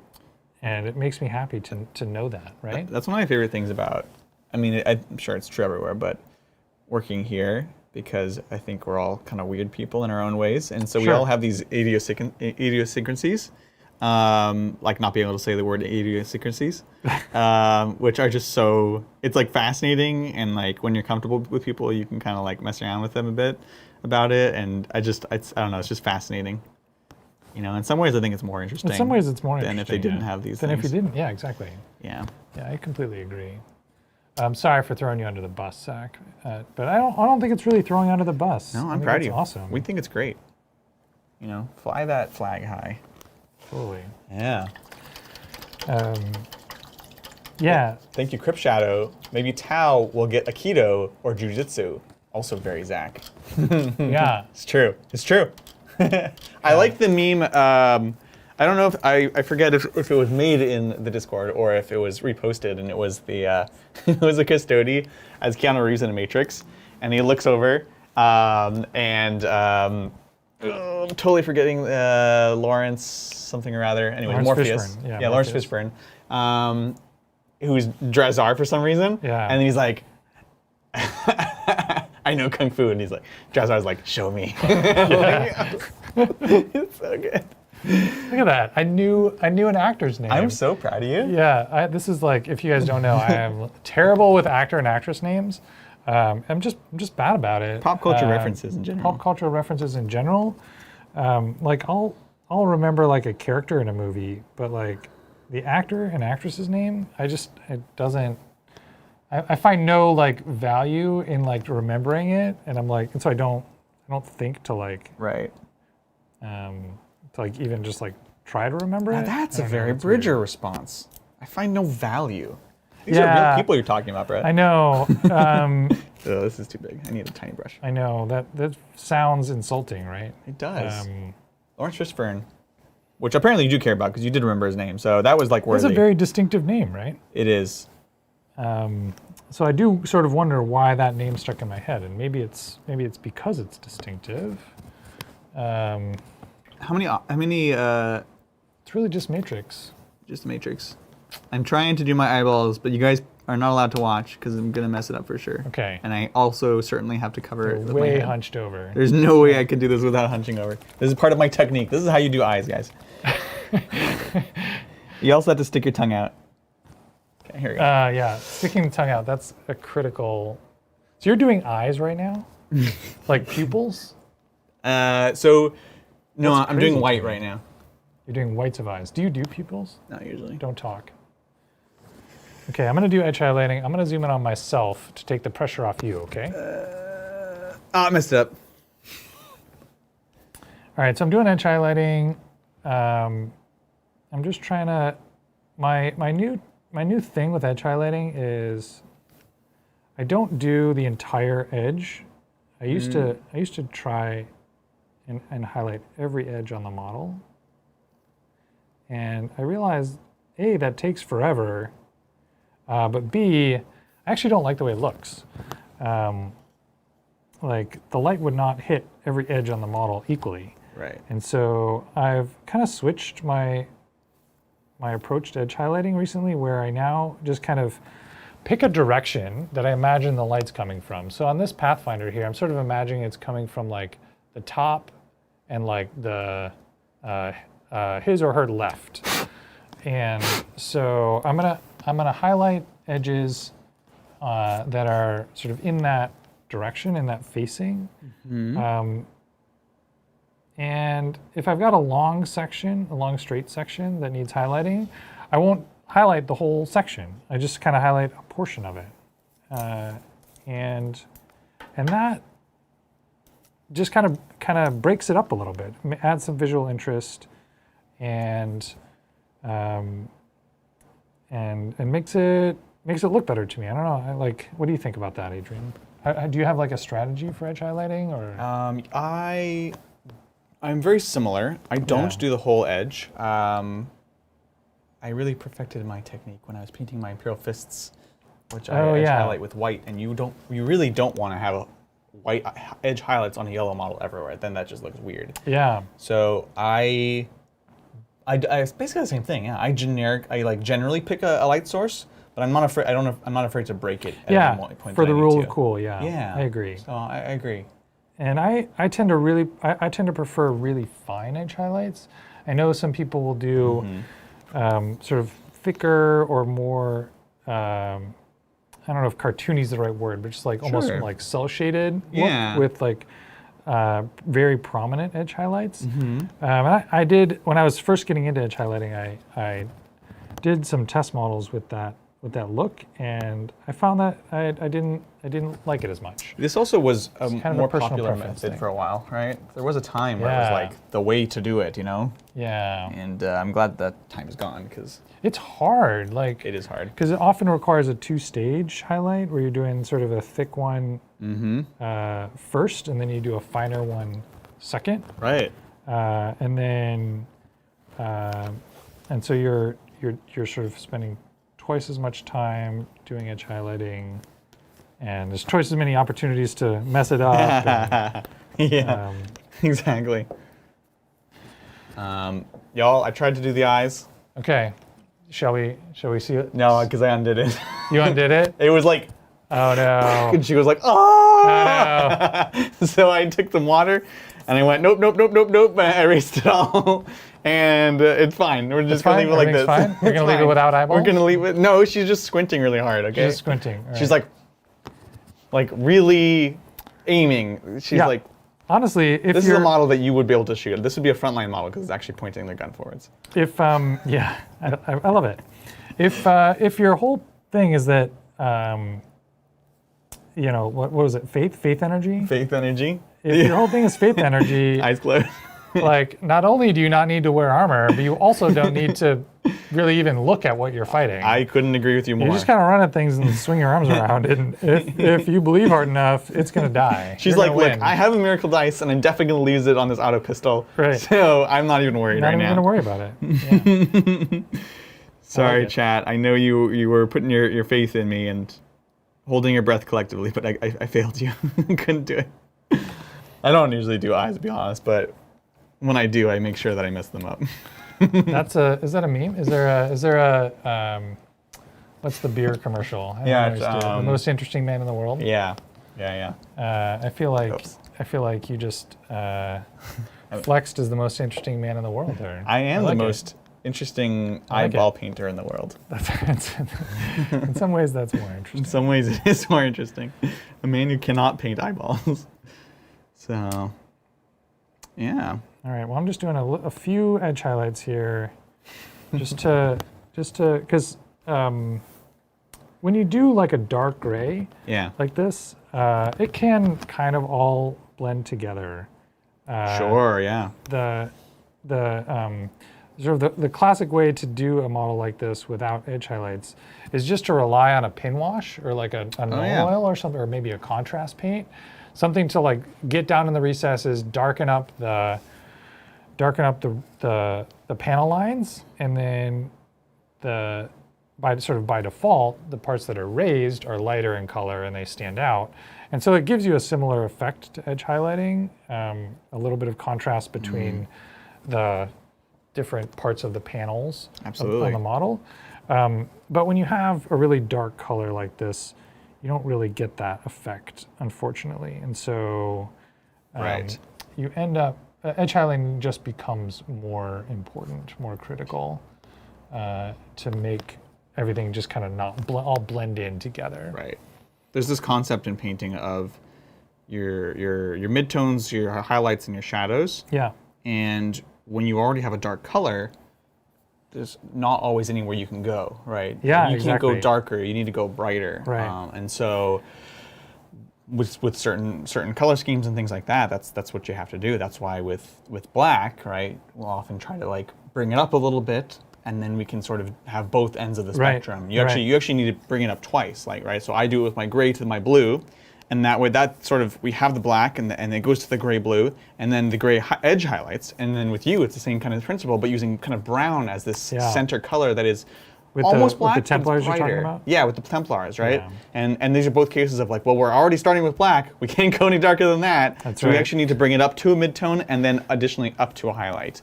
So it's good stuff. Yeah, if you haven't seen that, what Adrian's referencing is an episode we did a couple weeks ago where Zach helped me paint the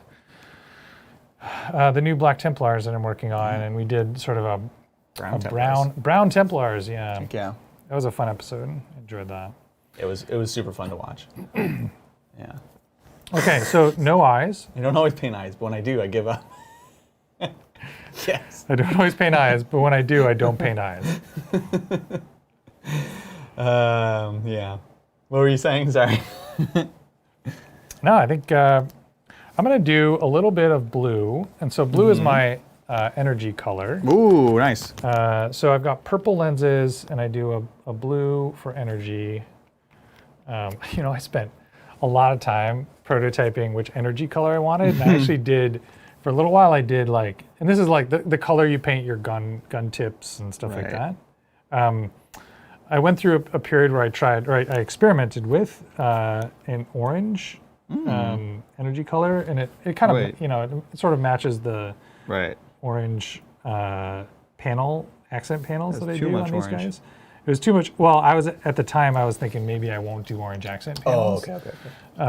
Just really like orange. Just like I was trying to figure out where to put the orange. Basically, like should I use it as an accent panel color or should I use it as the energy color? Yeah. Anyway, I did a test model and it was my Yavara. So he's got like the giant ion cannon, and he had this big orange like thing on the end of the ion cannon, and the first times I posted it on the internet, and the first comment was, "That looks like a giant Nerf gun."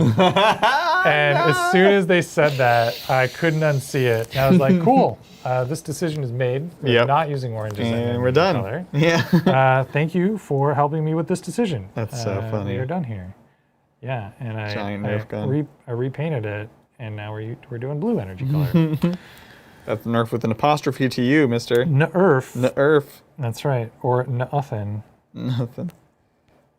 Nerf or nothing. Yeah. I love it. So I'm doing these. Here, I'll zoom in on this. Sure, let's take a look. So these guys, there's like this. The rail weapon has this hollow section in the center, which is presumably where there are these magnetic coils that are energizing in an alternating fashion to propel the solid projectile down their length and out the barrel. And so down the rail, yeah.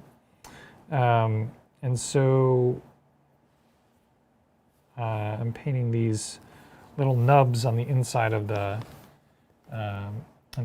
barrel with this blue color. And that adds a little visual interest. And then I'm also going to, while I'm doing this, put a little bit of blue in the tip of the barrel here. Oh, nice. So again, just a little bit of visual interest.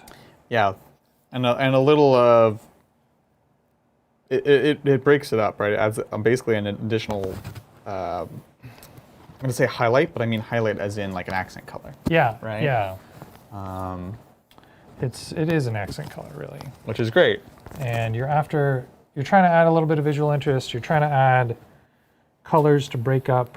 You know, this gets into rule of cool a little bit. I don't know that a rail rifle probably would not actually have glowy blue bits. You know, it's not a plasma gun. It's not a pulse rifle. There's no like. Hopefully, the heat and energy is kept inside, if there's any. Exactly. Very safe. So I think I'm sort of definitely cherry picking when I choose to get up in arms about. Yeah, I know. When things are scientifically accurate. That's your right. That's right. It is my right. I bought these models. I can eat them however I want. Play with my toys however I want. Exactly. That's right. You don't have to answer. Well, you do chat, but you know. I'm going to be my own harshest critic on this, I think. Oh, always. Yeah. Matthew Nurgle really likes your Brown Templars. Has been watching the video over and over again as they work on theirs. Yeah, Matt. Curious, have you posted any pictures of your Templars in the Discord? I'm 5 intercessors in, so that episode we did. Zach, I had done one test model for the thumbnail, and then Zach and I painted one additional intercessor on stream, and I'll admit I went back and touched up a few things after that. Sure. But I've finished out the squad, so I've got 5 done in total, and I painted the Redemptor.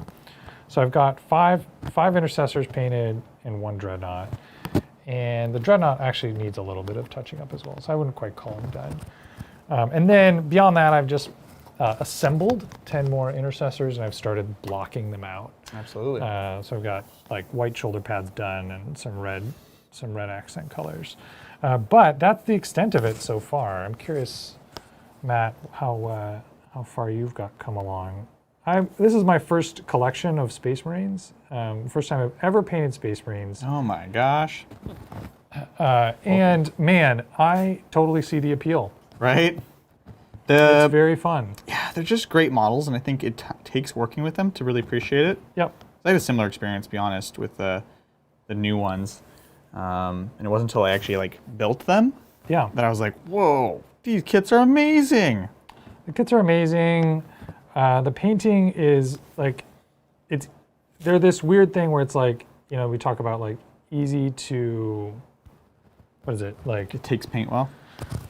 No, easy to learn, hard to master. Yeah. If you want good-looking Space Marines, it's easy to get good-looking Space Marines. But then they also sort of, if you want to apply some additional effort, you can get you can do some really cool stuff. They have lots of opportunities for flexing into new techniques and new skills. It's a low floor, high ceiling. Low floor, high ceiling, exactly. Yep. Yeah. So I think that is really attractive to me, and I'm leaning into Zach and I are talking about we've talked about this on stream before how can you up your game, or how can you take your painting to the next level? And for me, the Black Templars right now, where I am in my hobby journey, are the right combination of some new techniques to push me a little bit, while being not too difficult so that it's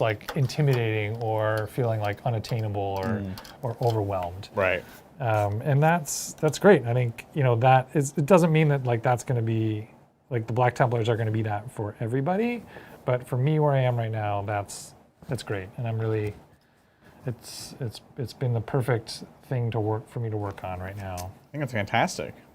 That's what you got to find, Yeah, and it's a different process than the T'au is in some ways. Oh yeah. And so I'm enjoying getting to explore some different techniques and some different challenges.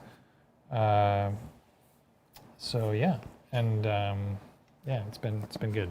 Very, very different from your T'au, especially with just the concept of doing these browns, and it's not like a super dirty scheme, but it is definitively A little more weathered, yeah. Yeah, it's less clean than your T'au, it's cool. It's so easy to fall into things that we're comfortable with, as I paint the same khaki I've always painted. But it's cool to kind of stretch your legs and your wings, so to speak, with things that are radically different. Yeah, both for the progression of your hobby skill, but also just like, hey, I've been doing the same thing a lot, over and over and over again for, the last year and a half painting an army. I need to do something different for a while. Shake it up. Shake it up. Exactly. Oh, you know what I wanted to do? I wanted to check out, I'm going to pull up the rules for these novitiates again. Oh yeah, we were talking about this earlier. Talk about the rules and everything for 40K. So, let me see. Sisters, novitiates. What could possibly go wrong? Novitiates. If I Google this. Rules. 40K. Fine. I'll be more specific. Have they published them? Oh yeah, almost right away. They released them online. Yeah. Oh, that's interesting. For free online. For free online. Yeah. All right. Here we go. So, Sisters Novitiate Squad. Wow. Yeah, so the thing is, their base, 1 attack. Okay. Sounds terrible. Sounds terrible. But here's what you do. You give them all the novitiate melee weapons, right. Which remember how Zach was like, oh, they're only strength 3, yeah. +1 strength, oh, strength 4. nice. And +1 attack. So start strength at 1 attack, go to 2 attacks with the novitiate melee weapons. So this is +1 strength and +1 attack. Correct. It's great. Do they have EP? No, but we're getting there. Impetuous Fervor on the basically if you charge if you charge +1 attack, so 3 attacks. Yeah. Be Bloody Rose. Okay. So on the turn you charge another +1 attack, so up to 4 attacks. Okay. And AP1 with Bloody Rose. With Bloody Rose. So 4 attacks, AP1. It's pretty spicy. Oh, and then what I would do is the Novitiate Superior. I'd probably give her a Power Sword. That way she'll be strength 4 -4 AP. Strength 5. No, it's a Power Sword is a +1 strength. Oh, sorry, because it replaces the novitiate. Yeah, she doesn't like combine them into like a transformer thing. And then Captain Planet thing. Captain Planet. And then the one upgrade, as I mentioned earlier, that I give them is the banner. Mel, stop texting me just because you look at my phone. Sacred Banner, reroll advance and charge rolls for the unit. And the important thing is it's only 5 points. Even if it was 10 points, I wouldn't put it. That's amazing. So it makes it an 80-point unit. That's just it's a troop. It does great stuff. Yeah. Oh yeah, the Power Sword is another 5, so you could put that for 5. And I wouldn't do any of the other upgrades. But like I said, all of the other Kill Team stuff doesn't exist here. The only upgrades you get are the Munistorm Flamer, the Plasma Pistol Power Sword, and those are all on the leader. And then the Sacred Banner, or you can put a Simulacrum, which lets you do an extra Miracle Dice. Right. Wouldn't do that for them. Yeah, what are they going to use Miracle Dice for? Like, they're not going to be, you're not sending in a game of 40K, you're not sending your sisters out to do, you're not sending your novitiates out to do like the super important stuff. And it's like you can give them 1 miracle, it's just you're not going to be able to do it again from somewhere else. So I have the banner here, which is super pretty. And I decided not to do it. Let's actually take a look at it real quick. Yeah. I decided not to paint it today on stream though, because like banners that's a whole stream in and of itself. Yeah. But I am looking forward to painting because it's just super pretty. So yeah. And I have the lady in charge, and she is pretty hilarious. This is the less silly of the 2 hats. So you've base coated her. Yeah, I started. Yeah. And another reason I didn't show her today is because she is supposed to be wearing red. Again, she is sort of like the one in charge that's training them. And so at that point, I'm not really showing you guys how I would paint the novitiates. I'm just showing you how I would do it like a regular sister. So I felt this was more valuable. I'm sure we'll do a stream at another point with my sister's red scheme, but she's cool. I gave her the less silly hat. This is kind of like a Cardinals hat. The other one is like a very like Byzantine Roman Empire. Yeah. Kind of golden, looks like a cup on her head, which I wasn't really about. So this one's slightly less silly. All right, I think I'm ready to call it.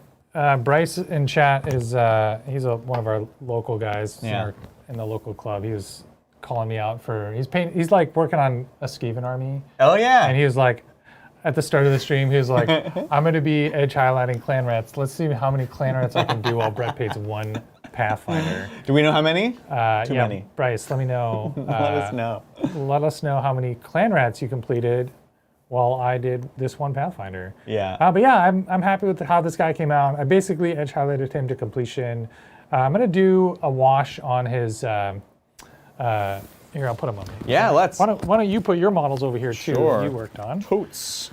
Boop, boop, boop.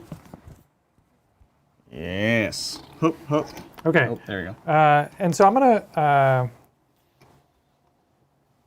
Freehand the banner? I'm putting Yeah, no this problem. drone over here. God, Bryce. I'm putting the drone on the thing as well, just cause. Just cuz. Wow, now we're outnumbered again. Look at these. These look awesome. Yeah. So I'm probably gonna wash his fatigues a little bit. Get some recesses in there. Yeah. His cloth needs a little bit of variation. Maybe do some edge highlighting on there as well.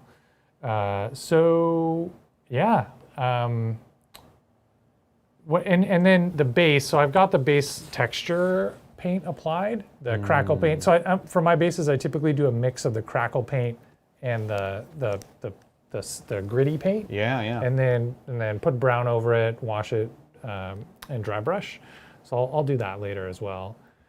But yeah, this guy's basically finished. How do you feel about yours? You've got some basing to do on there as well. I do, right? yeah. So I'm going to do them all at once. You notice that the sister I started with is actually on a 32, which is too big for these ladies. But I just took, I had just like a spare base basically from my regular sisters, just to give you guys a sense for what that looks like, which is really the coloring of it is actually from the Martian Iron Crust. But I do it very, very thin, basically just to take the color from it, not really caring about the crackle. And then I apply a rust, I forgot this word earlier too, I don't know why. Pigment, a rust pigment to the whole thing. So powdered, it's just a powder, right? It's just a powder, yeah. So you can get some water or some isopropyl applied across. So I'm really happy with it. Definitely will go faster on the rest of the squad now that I have it figured out. But it was nice to kind of take some time, as we were mentioning, with a single model. That's the beauty of the kill team setup here. So super cool. I'm excited to finish the rest of the squad and get them hopefully over on Tabletop Titans playing them pretty soon. So I'm pumped for working more on the sisters. Yeah, it's been a while since you played them, and so it has, yeah. Adding a few new models, also a good excuse to bust out an old army. Exactly. I haven't played in a while. Exactly. Now we did receive confirmation that Bryce did in fact paint 30 Skaven in the time that it took you to finish one. Yeah, I see myself in this picture, and I don't like it. Yeah, exactly. That's great, Bryce. I'm happy for you. That was nice. Thanks for sharing. I'm gonna go home and paint one more. Feel bad about myself. Yeah. I was like, if you start now, you might be able to finish before.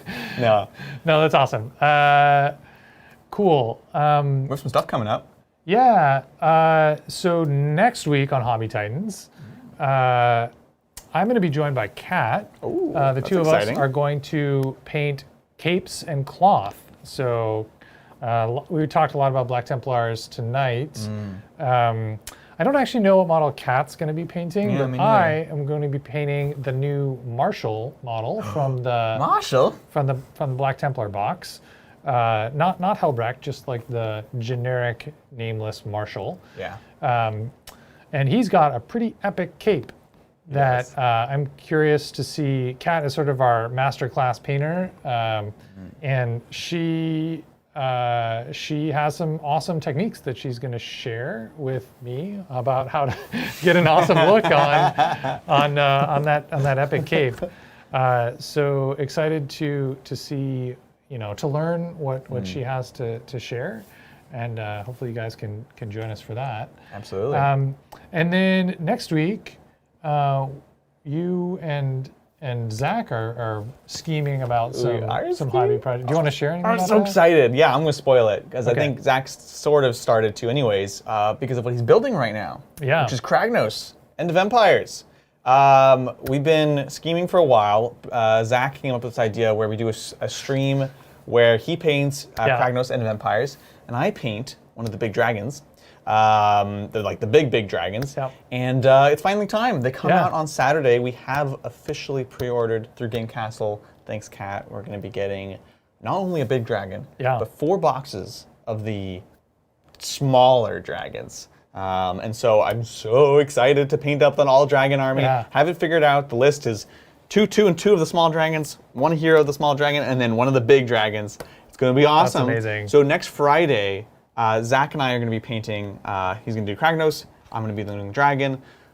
Probably around midday, we'll see. Yeah. But you guys are going to get double Hobby Titans next week. So it's going to be a ton of fun. And I'm sure once we get some more of them up, we're going to be doing a battle very soon over on Hobby Titan, Tabletop Titans. Yeah, yeah. So that'll be great to see them go from concepts painted here in the hobby studio over, and then we'll get to watch you guys throw down. I can't wait. It's gonna be Kragnos awesome. versus dragons. Oh man, I think Kragnos by himself. I was just learning. Zach was like telling me about like the ridiculous stuff he does with more wounds on the charge, and I was like, this doesn't sound like it's in my advantage.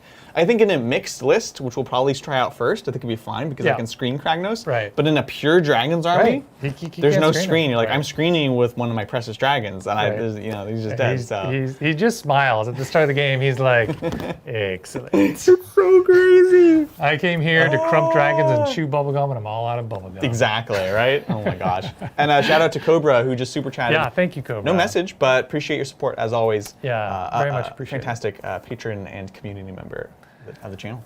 All right, Adrian, we did it. We painted Sisters and Pathfinders. We don't have any immediate plans to play with these guys yet, but hopefully we'll figure out an excuse to put them on the table. We're both soon. cranking in the background, so whether or not you see more content about making these 2 armies, we are working on them just for our own personal sake, right? So know that they are on their way. Right. But thank you all of you guys for joining us tonight.